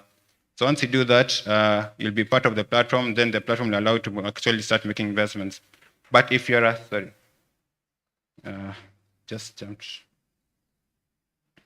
Sorry about that. But if you're part of an investment firm, you actually look for your firm on this platform using this list. So if it's not there, we actually give you the opportunity to register your firm. So you can see you're registering liquid investor, which you give the name, investor type, your county, a brief description, the session here, description and physical address. So once you do that, we'll actually get the registration onto the platform. Then after vetting, it will actually go live and be able to manage your investment firm. So let's now get started to what we'll see once you're actually done with the registration process. So once you're in, this is the first screen that will be met with the list of innovations. So what we're trying to do is give a range of categories that will actually be interested into you. So first of all, you can see the first category is based on your interest. So we already chose the sectors, SDGs, whatever you're interested in. So these are the innovations that are actually aligned to what I chose. So once I choose that, so this is what will be the first group of category. Then below that, we'll have the recommended for you. So this is where we plug the machine learning. I'm sure everyone has heard of ChatGPT and everything. So we're using AI to basically be able to match. So how it works, we have a rating system. So if I rate this particular like telemedicine for affordable energy healthcare, a 5-star. Yeah, so if I rate it a 5-star, then another investor rates at 5-star. Then the same investor rates another particular innovation like a 5-star. The algorithm will try and match us. So it more or less thinks that your interests are aligned. So it will basically keep on learning about you as you keep on rating, and it will push more innovations that are actually close to what you are interested in. Then below that, we have the popular now. So popularity is basically the kind of innovations that people are actually looking at, clicking at, and actually having a look. So basically the algorithm push it up so that you can be able to see what people are looking at. Then below that, we have the recent innovations. So if you're an innovator, you can actually post your innovation on this platform on any of the screens. So you can see at the top, you have a create innovation button. So if you click it, this will the model that will pop up. So you give the innovation a name, a tagline, the year, then you specify if you have an IP protection on the platform. Then you specify which stage you are. Like for example, this one is in early stage, which county you are currently located in, a description. Then below that, the same interest that people are choosing, you also can specify what you're actually looking for at the platform. For example, collaboration, funding, you're looking for startups, like whatever you're interested in on the platform. Then the sector that your innovation actually aligns with. Then below that, the SDGs that your innovation tries to solve. Then below that, you have the point of affiliation. So if you're part of an organization, institution, you can actually choose. Okay, for example, I've chosen that I'm part of Strathmore University. So that is where I choose the affiliation that I'm on. So my innovation will actually be listed on the university's page, which I'll be able to show you. So let's click on a particular innovation. So this is what we've met with. So you have an image, then at the top, the name of the innovation, then the date was created, and a brief description.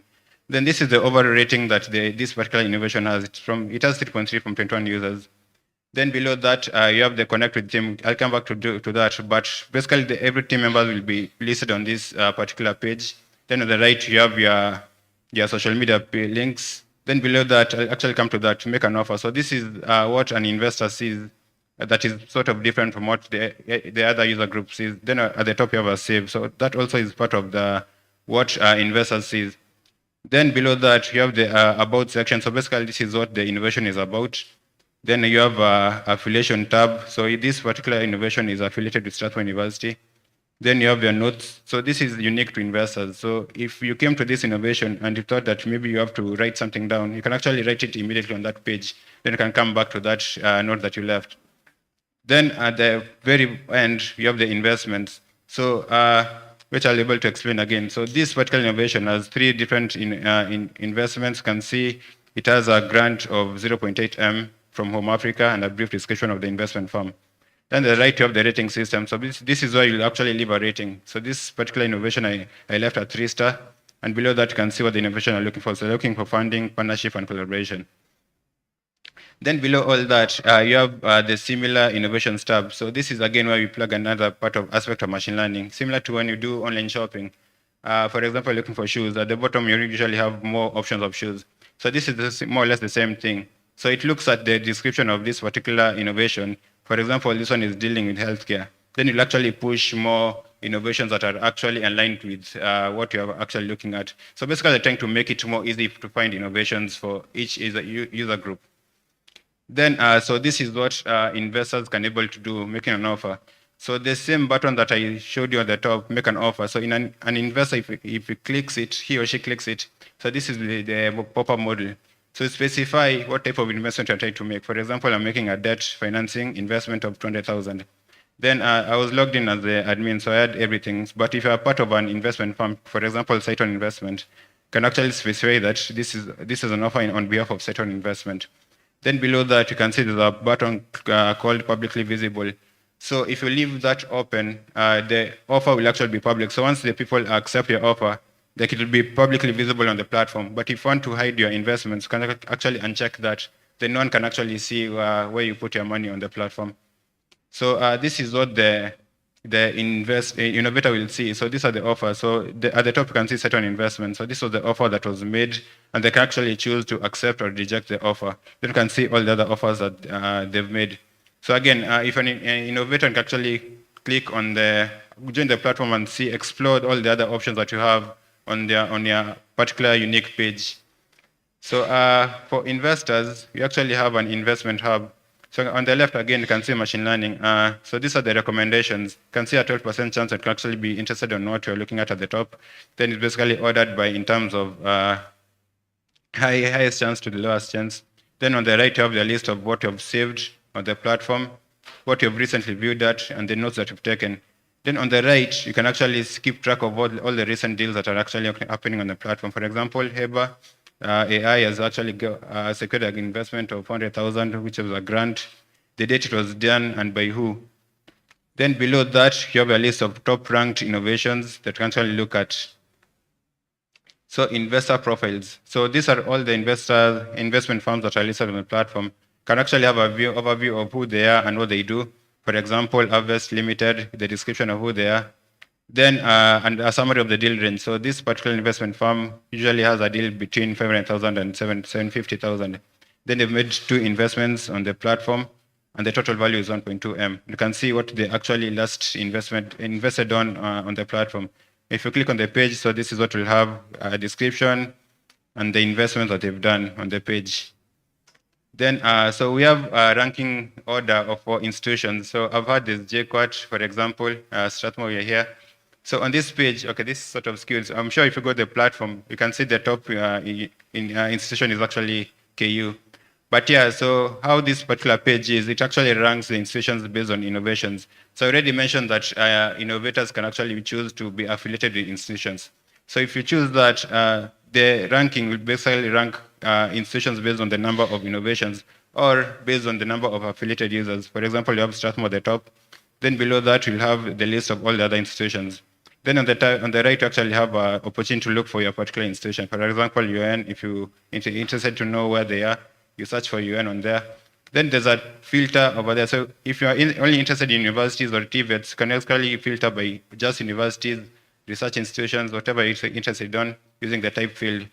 Then the time period. So you can specify, show me the top ranked innovations in institutions based on the past 1 month. So if this is basically all time, but can filter based on, you can see which one is actually active.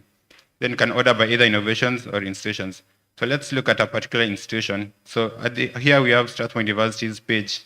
So if you click on it, you can see an image of Strathmore, a description, and the stats at the bottom. Then the first thing that you look at is the innovation. So these are the innovations that are affiliated with Strathmore University. Then on the right, you have filters. So you can, again, filter based on the last 24 hours, this week, this month. Then you actually also filter based on sector, interest, or SDG. Then the next tab is users. So users can actually choose to be affiliated with the institutions. So if you click on apply for affiliation, the request will go to the admin and they'll be able to approve or reject the affiliation. Then again, you can choose whether you want to be listed here. So if you make your account private, your name won't appear here, but by default, you'll appear on the list, on this list. Then institutions can also be affiliated with other institutions or organizations. Then at the very bottom end, you have their events. So right now we are on Swahili Port. So you can actually choose, institutions can actually choose to post their events. So for example, you want to know what's the next coming event for Strathmore University. You can actually visit this page and can see what they've posted on this page. Then, so for funding opportunities, so if you're an investor and you didn't see what satisfied what you're actually looking for, you can actually post an let's say ad on the platform, basically a call. So for example, there's an investor who's looking for an eFarm app. Then there's a deadline date, so you have 23 hours to apply as an innovator. So you can actually go and click on the actual call, look at the description, or if you affiliate to an institution. Then on the right, you have a reply to call button. So if you're an innovator, you can actually click on it. Then you'll have a list of questions that will come up. So once you answer, there are about 16 questions.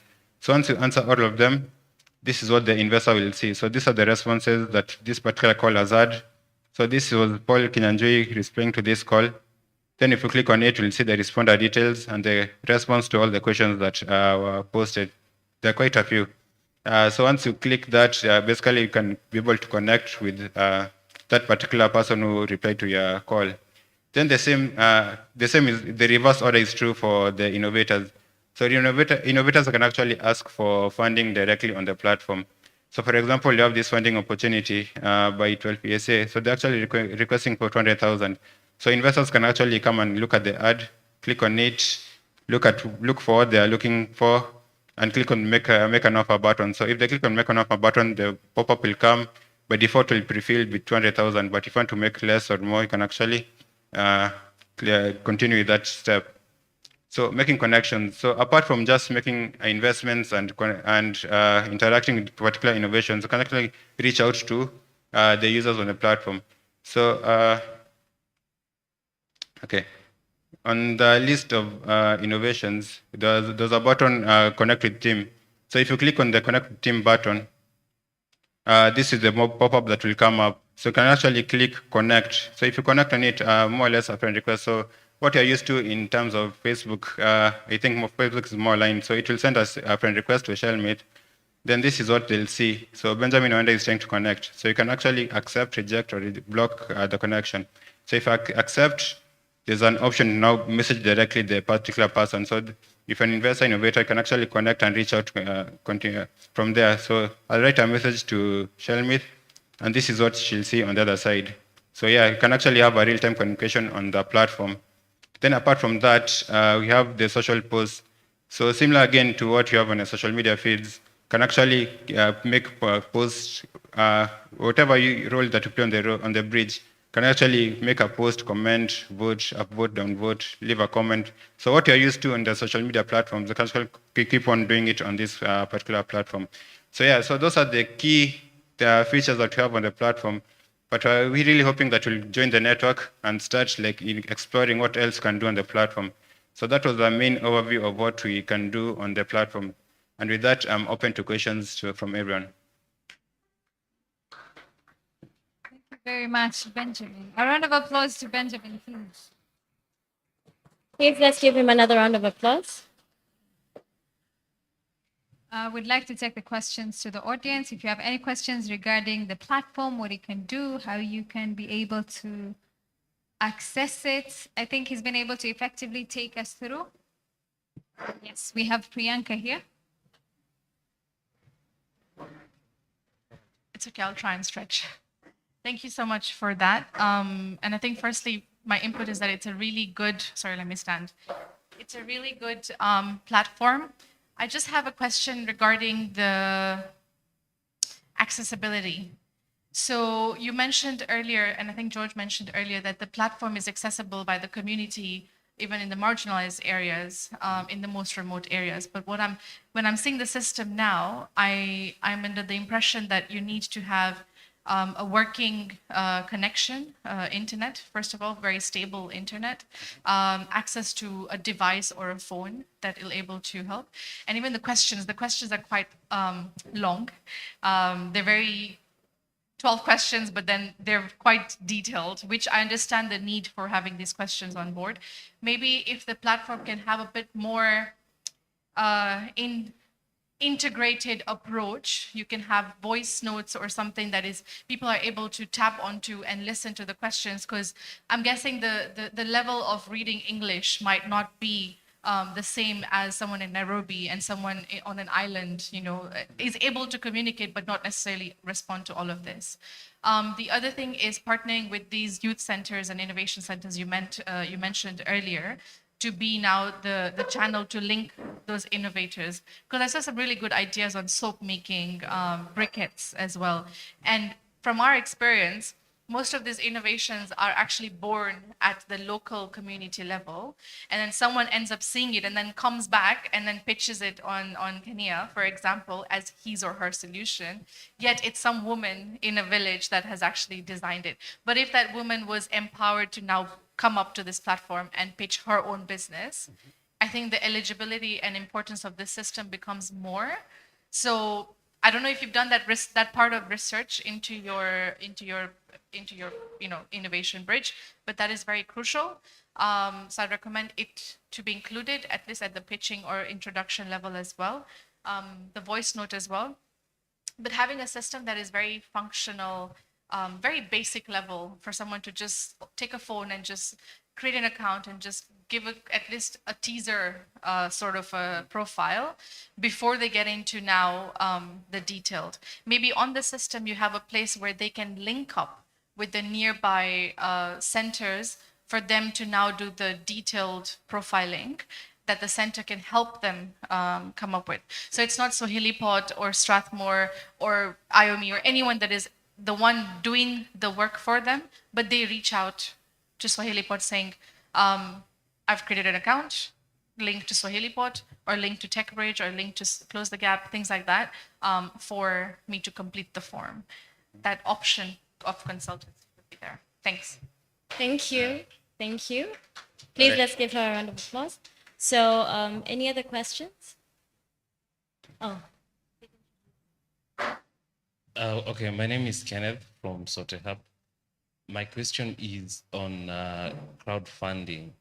So I have my little cash. Someone else in this room has some little cash. And then we see an innovation posted there.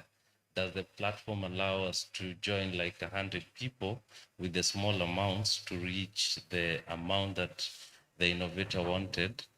And then if that exists, how do we ensure that we get our returns? Is it monitored? How does it go? Okay, so that's a good question. At the moment, we unfortunately don't allow for crowd sourcing. Actually, you have to make an offer as an individual or a part of an investment firm. But yeah, I think if there's a lot of interest on that particular feature, because this is phase 3 of the project, so we'll actually keep on adding features. So if there's such a need, we can actually keep on like adding more features to it and actually support that. But unfortunately, right now we don't have that feature on the app. And then there was a question from Priyanka. Sorry, Yeah. just So- before, yeah. Okay, Sorry. yeah, in terms of accessibility, yeah, that's actually some very valuable points. So yeah, again, we are still keeping evolving the platform. So on the next actually like phase 4, phase 5, we could actually start adding the accessibility features. But at the moment, unfortunately, it's just web-based. But again, the next phase is having a mobile app. So I think phase 5 there, we can actually start adding the voiceover and everything that can actually be helpful to everyone. But in terms of the other question, I think Judge can help if it's around. So I think we can direct the other question to George, Mr. George Masila from Kenya. Or Phyllis. There's a question, thank you George for coming. There's a question about if there's a feature that can be added if someone is looking for multiple funds and crowdsourcing and is looking for different investors, is that a feature that will be included on the platform?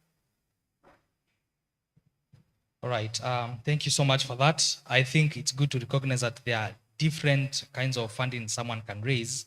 So we as an innovation agency are intervening with a particular avenue of raising funds from an angel investor, from a venture capital, from a financial institution, or even getting funding, or rather, I mean, not necessarily funding, but support from any enterprise support organization or government. So we've had concerns on people asking whether the national government, through maybe Kenya, can provide a crowdsourcing platform that could be used as a way of sourcing maybe funding from multiple funders. So the good news is that the Kenya National Innovation Agency is in its stage of reviewing its current strategic plan. So the strategic plan for the agency ended last year, and in the process we are developing a new strategic plan that is going to serve us for the next couple of years. So now, the good news is that in that new strategic plan, one of the recommendations or one of the strategies we are going to employ is championing the creation of a national government-owned and of course, socialized to the citizenry and have a national platform for crowdsourcing. So that is what we are going to do. Right now, the Innovation Bridge might not serve that purpose, but maybe in an alternative program.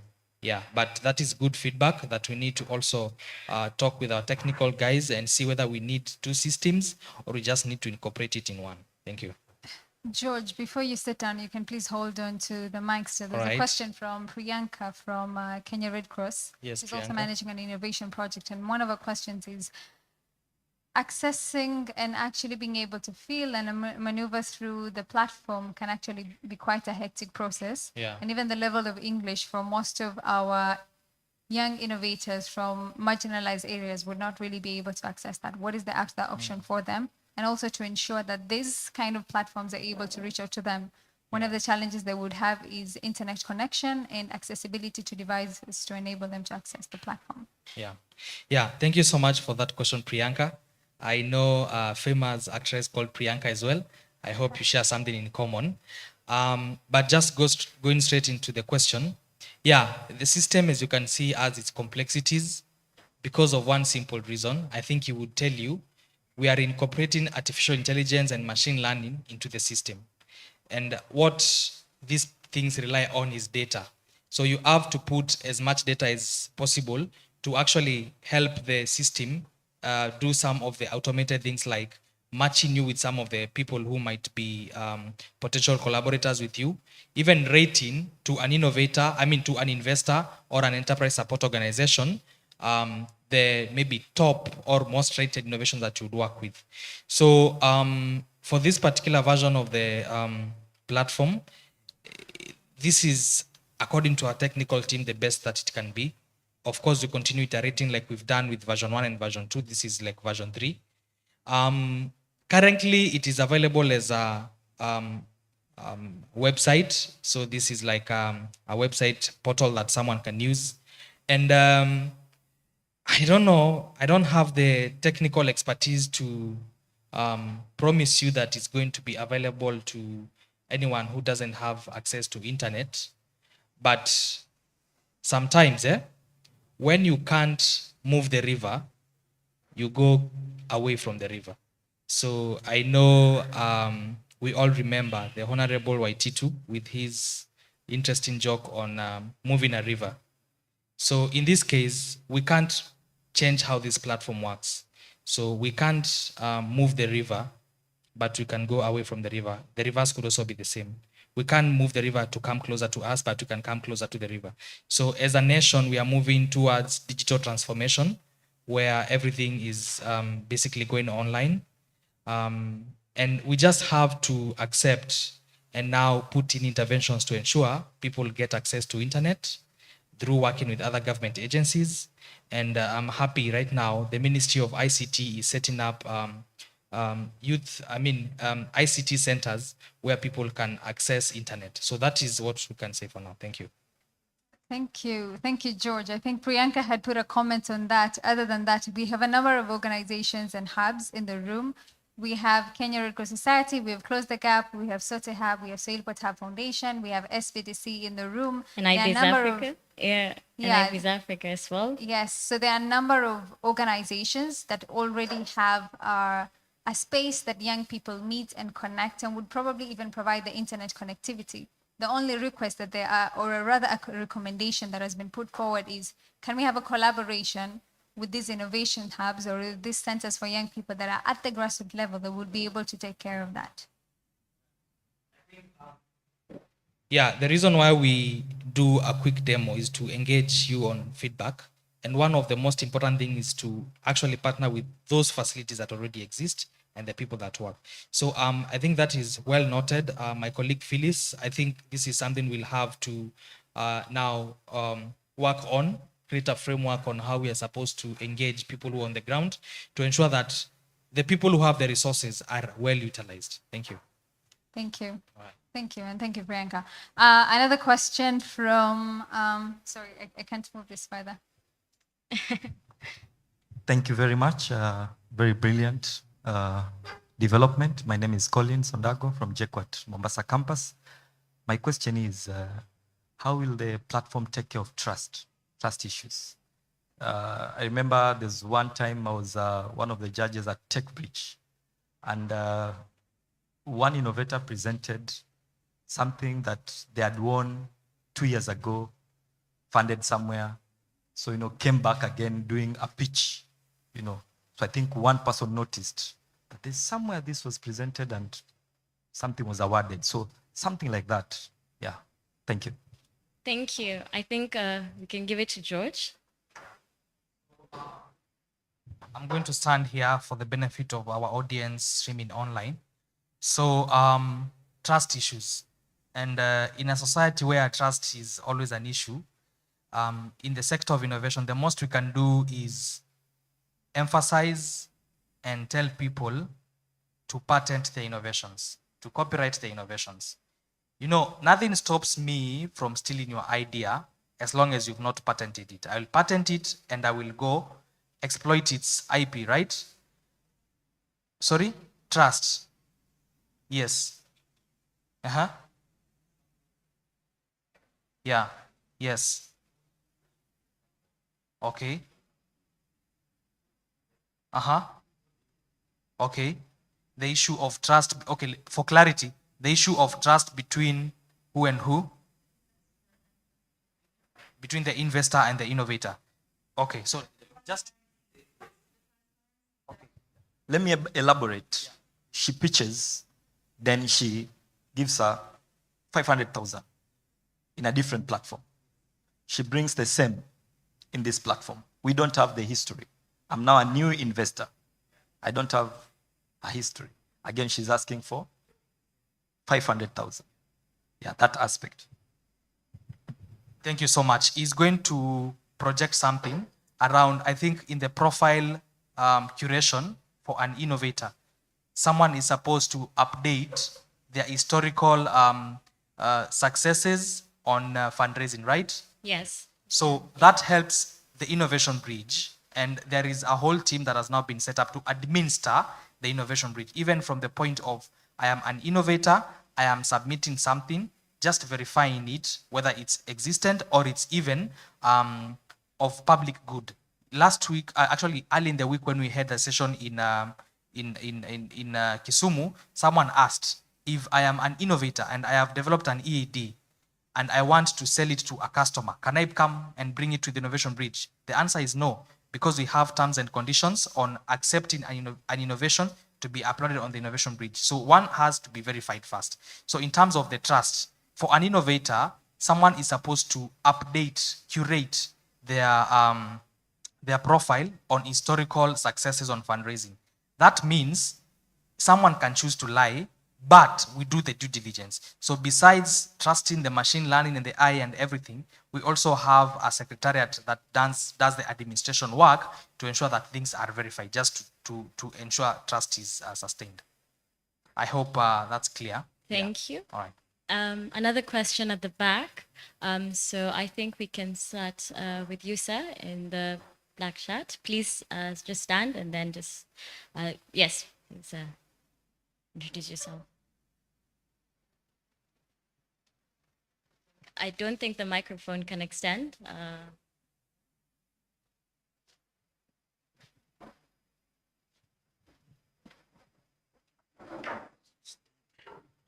Hello, everyone. My name is Ian Okono, software developer and also a co-founder for a startup named Omat and Zufo. So I have a question and a comment to the ask by the JKUAT administrator. So mine will be, but this is to the Kenya and KIB group. So for me, I think the best way to deal with trust, having been in this space for a while, a year or two, is that the best way, since these innovators are just getting into the platform or getting into the circle of raising funds and starting out the innovation journey or enterprising the ideas to make them valuable enough. I think the best way to deal with that is, since trust is an abstract concept, which sometimes you can't feel it and touch it and place it somewhere so that people can see and feel it. I think it's going through the hub and innovation centers, which we have like Swahili Pot and Close the Gap, Sote Hub, Tech Bridge. Since these platforms have, since these centers have already established programs which help individuals to start creating an enterprise or having structures around the idea that protects them from other issues like stealing or repeating it elsewhere. So going through KIB, going through partnering with those hub centers will be the solid way for me, I think, from my perspective, of ensuring that these innovations are protected. Because there's no program on that site which tells me go and get an IP. So it just tells me upload, and having KB to do all that work will be a long process, not even a long process, but a tedious and unimplementable on your side, because it will have to involve now creating education material, teaching people, and how about it be left to those people who are already running it, so that KB can come at the end where now the product is ready, because these centers hub centers have around 3 months to 6 months programs which help innovators curate the ideas. Okay, and then the other question I had, I guess it was Sorry. I'm sorry to evaporated. cut you short. Thank you. I But think that was my to make the facilitators able to respond, please keep the questions short, straight to the point, and then one question at a time, please, so that they can be able to respond to these questions adequately. All right. Just how you ended is how my answer was going to be. We don't do the work of patenting. We only sensitize on the need of patenting. The Kenya Innovation Bridge only encourages people to have patents by, number one, ensuring by the time you're uploading your innovation as an innovator, you select what kind of patent you have. And I think he has demonstrated that to you. Number two, you select what stage you are in. So in the normal life cycle of a startup, you could find one who is in the early stage, maybe growth stage, or even still at the idea stage. Sometimes you expect someone who is still at the idea stage not to have a patent, and it's okay because someone has to start from somewhere. So I think our job is basically to offer that environment that facilitates taking ideas and innovation to market, and not just maybe working on patenting and doing so. All right. I hope you've been answered. All right, Sawa. Thank you. Do we have anyone coordinating the mic from behind? Michelle, can you please help with that? Okay, so I'll kindly request if you can get a mic. Sir, please introduce yourself. Yes, with the glasses, the really cool glasses. I'm getting a mic to you right now.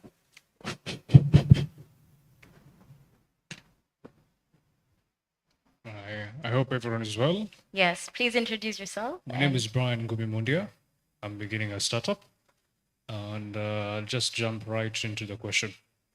So I think what we've discussed here, it's targeting privacy and the protection of the person who wants to implement the idea. Yes. I don't think that the issue of privacy should be left out. Yes. This is a huge organization. Yes. And it's entwined with the government. Yes. So protecting every individual who is relying on Kenya and Kenya Innovation Bridge should be a priority. Yes. And that's what actually sets aside some of the technologies, even if you look into the marketplace. Like, for example, Apple does that more. Yes. Protects their users. And that's why it ranks high. Yes. So that should not be left out, because what the official from JQuat, yes, who's representing a whole range of people who are desiring to implement afterwards, should not be left out. And another issue I wanted to also mention is the individuals who and this is like a question. Yes. Many of the people who are like who desire to be able to implement the ideas, because success is 1% inspiration and 99% aspiration. Yes. Can Kenya be able now to not only segregate the ideas, but also be able to help them in realizing, because that's the core thing. And funding and selecting the ideas which may be funded. Yes. I don't know all the process, how it is behind the scenes, but I do believe that if Kenya can be able to create some privacy straight from even a person who's from high school, Yes. who can be able to submit the idea, Yes. and it's kept in a way that it can be realizable, I think it's going to be a win-win for everyone in the society. Thank you. I think we'll hand over the question to George Masila. But even as we asked, one of the questions you had asked is there going to be, yes, success is mainly 99% motivation and, sorry, it's more of drive, capacity building, especially in the case of startups and these people who have innovative ideas. So I'd say for the second question, the Kenya Innovation Bridge platform does have an avenue for capacity building of these startups, for them to be walked through. There are different incubation programs, and there will be organizations that will be attached. So a startup will be attached to an organization, but the startup will also be vetted by the organization. And if the organization is ranked highly, for instance, there'll be ranking of organizations. So if you get a 5-star ranking and an investor is looking to invest in you, or a university is looking to invest in you as a startup, they'll be able to that will give you accreditation. And also with Kenya being able to verify on the back end, that will be one way of them actually just ensuring that they work with you as an innovator, as a startup, and you'll be able to get the right training and mentorship and coaching. So even, for instance, if you are attached to Swahili Port Hub, there are a network of mentors here in the creative space and in different sectors. They'll be able to walk with you even through your journey, because they'll be able to upload their training modules on the Kenya Innovation Bridge platform. So it's going to, and even as the platform develops, there's a lot of innovativeness, because the platform is an innovation bridge. So it'll be revamped with the evolving needs of you as the customer. So we've not forgotten about rebranding ourselves. So George, I think you can take the next question. The first question about IP. So you've really mentioned something that is very important. And innovation starts at a very young stage. And with the curriculum that we are currently working on, that is the CB's curriculum, it promotes innovation. And one of the best ways to ensure that people are safe is if I come share something with you, just like you do in normal business, where we can sign a non-disclosure agreement. But now we as Kenya cannot do that, because it is KIPI, the Kenya Industrial Property Institute, that is mandated to do that. That's why, how many guys know about KIPI? Tuanzie hapo. Nani anajua KIPI? Okay, I can see around maybe 10 hands or so. Do you know what KIPI does? Do you know what KIPI does? The work of KIPI is to protect innovators. The work of KIPI is to issue patents in different formats. For creatives, there is Kenya Copyright Board, KECOBO. So now, it is these state agencies, and it's unfortunate that there are multiple agencies that we have to work with. There's someone who sits at the State House and organizes government. And they're the ones who decide who works with who does what, who does what. But now, since we are here, we take collective responsibility. We work with KIPI and sensitize on what they do. So that issue of addressing and protecting protecting innovations and the creation of trust is something that KIPI actually champions from a very early stage. You see, I don't report for KIPI, so I can't necessarily talk about them. But I can tell you what they do, because they build onto the pipeline of what the Kenya National Innovation Agency does. So that's number one. Then number two, I think I might have forgotten the second question. I think Michelle answered, correct, yeah, because I was supposed to address the last question. Yeah, so as feedback from the gentleman seated right here, this is for our noting. Just Sir, just show us what you do. So, yeah. We can be able to get a shot of that. This is really amazing. So maybe he can tell us about. Yeah. So, sir, I was responding to your question in terms of the categories or the sectors that we have here. I don't know whether this is manufacturing. I don't know whether this is. Just tell us in short, what category do you think your innovation is in? Yeah, it's more of arts. And when I was looking at the categories, I Yeah. found my experience is I had to choose manufacturing and something to do with energy. At the same time, there's also an environment. There's nothing which is direct to the creative for creatives. Good. Then another thing is I propose that there could be a category called other. Then you explain that you just type. Yes. All right. So in relation with that, I'm not very sure whether in the list we also have interesting things like gaming and entertainment, now music and the arts. So I think those are some of the other sectors we would wish to have. But of course, this wasn't developed with everything in mind. That's why we are going to the people and asking them for feedback. Thank you so much, sir. Asante. Thank you, George, very much. Allow me to just take two last More questions questions, yes. before we end today's forum. It is Friday, and we'd like to release our Muslim brothers and sisters to enable them to actually pray for Jummah prayers. Okay. I think we can start with the gentleman. Yes. Okay. My name Please is keep your questions short. That's the only way we can accommodate everyone else who has questions. good afternoon. Good afternoon. My name is Brian, and I'm representing Kenya Climate Innovation Center. Oh. I have a question about the onboarding of the innovation. For example, if you may have 5 innovators who come with a similar innovation, so what is the procedural? Is there in terms of vetting that makes one innovation competitive, or how is the procedural to read?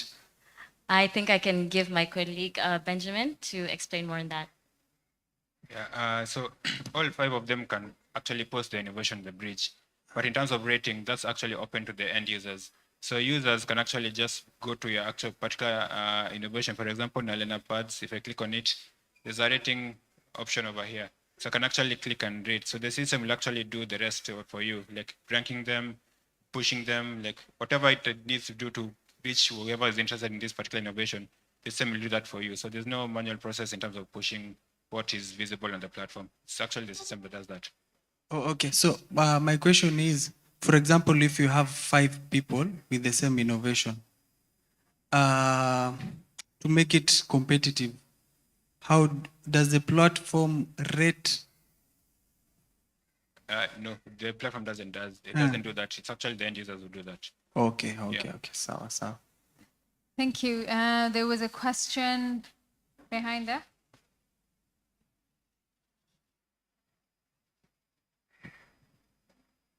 Hello. Hello. Once again, I'm Stephanie. Part of my question has been answered already. You have said that the website will be revamped. Yes. From time to time. Yes. So I was asking, when someone pitches their innovation on the website, how does it motivate them to continue posting more, and even those who have not yet posted to post too? When I was registering, I have chosen one of the innovations, or I don't know that sector, but it was written research. And I've done some short research right now about how European countries encourage their youth to be innovative. So one of the things was they make innovation a core value, hire people with different perspective, have collaboration, implement ideas as possible, offer training, and all that is there. But what I have not seen here is reward employees for their ideas. Everyone loves motivation. So I was suggesting, as you are revamping the website, can you please make it, if someone posts their idea on your website, there is a token maybe, or anytime somebody clicks their anytime there is engagement with their idea, there is a sort of reward that will really encourage youth to put more ideas and even venture into innovation because they know, I know I will be rewarded. Thank you. Thank you. So I think I can give that to Benjamin to just give a comment on that. Yeah, we actually had something more or less in the works in terms of a point system. Like if you do this, like get this particular award, there's some sort of a point system that we're actually working on. So maybe in the next few weeks, we actually see something more aligned, not exactly like, wow, okay, not so many rewards, but something more aligned to actually encouraging to keep on using the platform. So there's actually a point system that we're actually working on in the background. So hopefully you actually see it in the next few weeks. Thank you. Thank you very much. I would like Thank to take you. more questions, but we're running out of time. Yes. But we still have our George, Benjamin, Michelle, and the team that is going to be around. Yes. Even after officially closing this session, you can please just follow them for a more one-on-one engaging conversation. I think that will be more viable. Before I let Michelle call upon the next speaker to officially close today's session, one of the key questions or rather issues that have come up with the issue of copywriting, which is an issue that every young entrepreneur or innovator has a concern in terms of how do we ensure that our ideas are actually protected and we don't end up having some billionaire or billionaire or literally someone with connection, someone who's actually actualized that.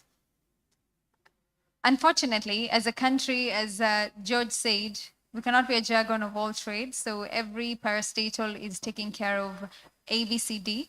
But an organization, we can ensure we actually have info sessions with Kekobo and Kipi so that you can come back and ask these questions to them and how we ensure that your ideas are actually copyrighted. We'll ensure that those questions are asked to the right people and they can be able to provide the right answer and guideline on how we can be able to go about that. And I think to even do that, we can partner with all the hubs in the room to ensure that we're able to have collective info sessions with these regulatory bodies. That's something that we can be able to work on. Yes, Michelle. it surely is in our different capacities as hubs and even the different players, especially on the demand side.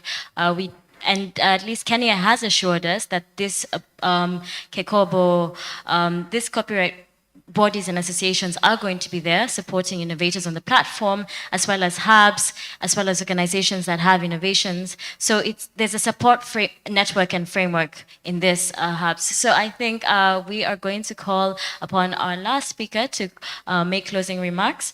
She is the head of administration at IB's Africa Strathmore University, and she has been there for 7 years. I'd like to call upon Miss Dana Tiren. Please let's give her a warm round of applause as she makes her way to the stage. Thank you. Thank you so much, Michelle. So as you've heard, my name is Dana Tiren.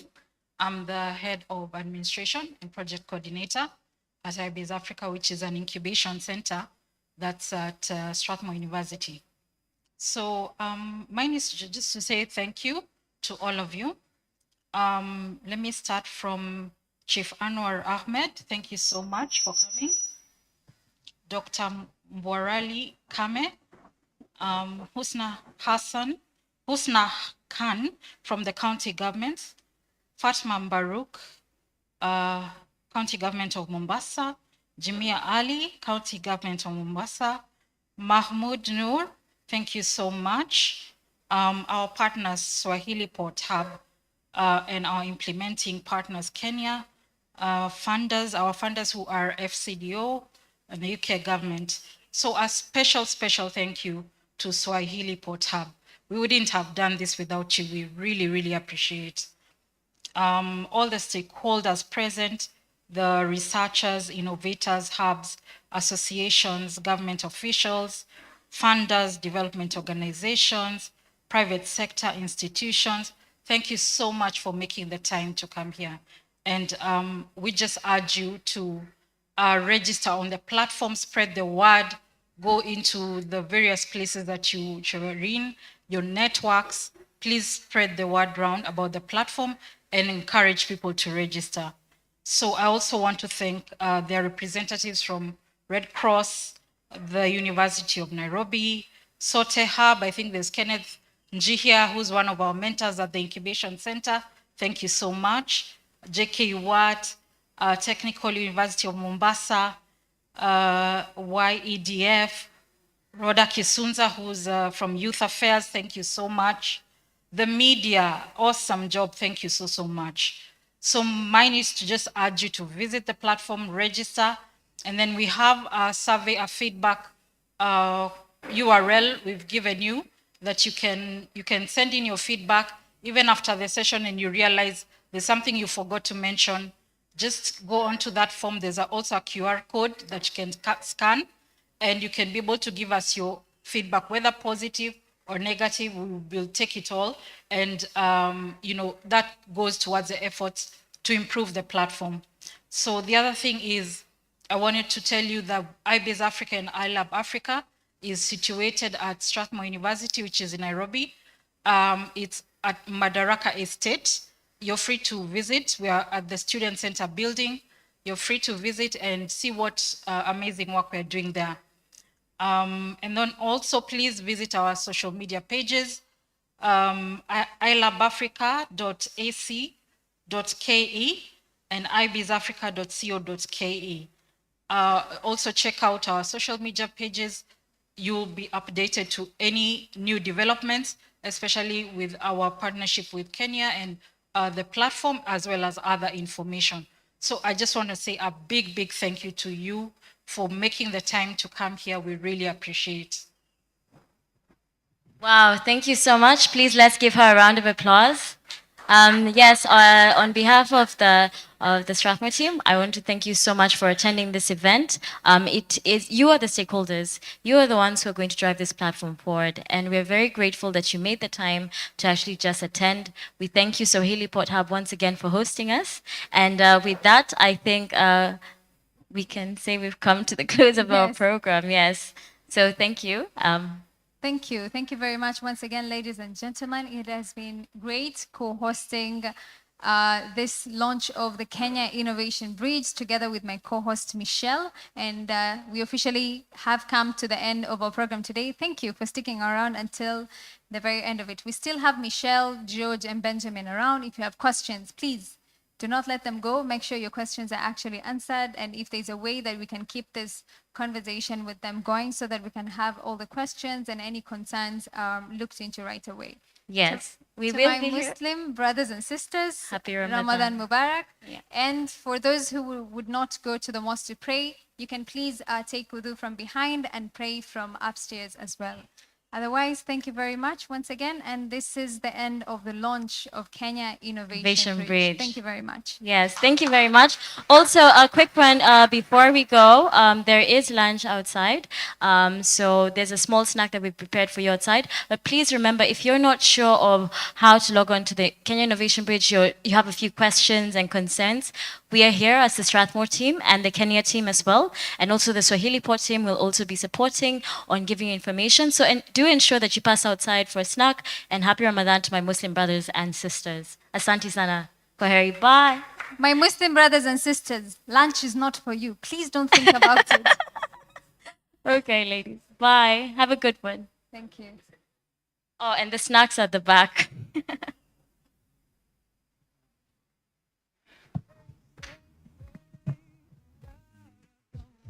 لكما وبارك عليكما وجمع بين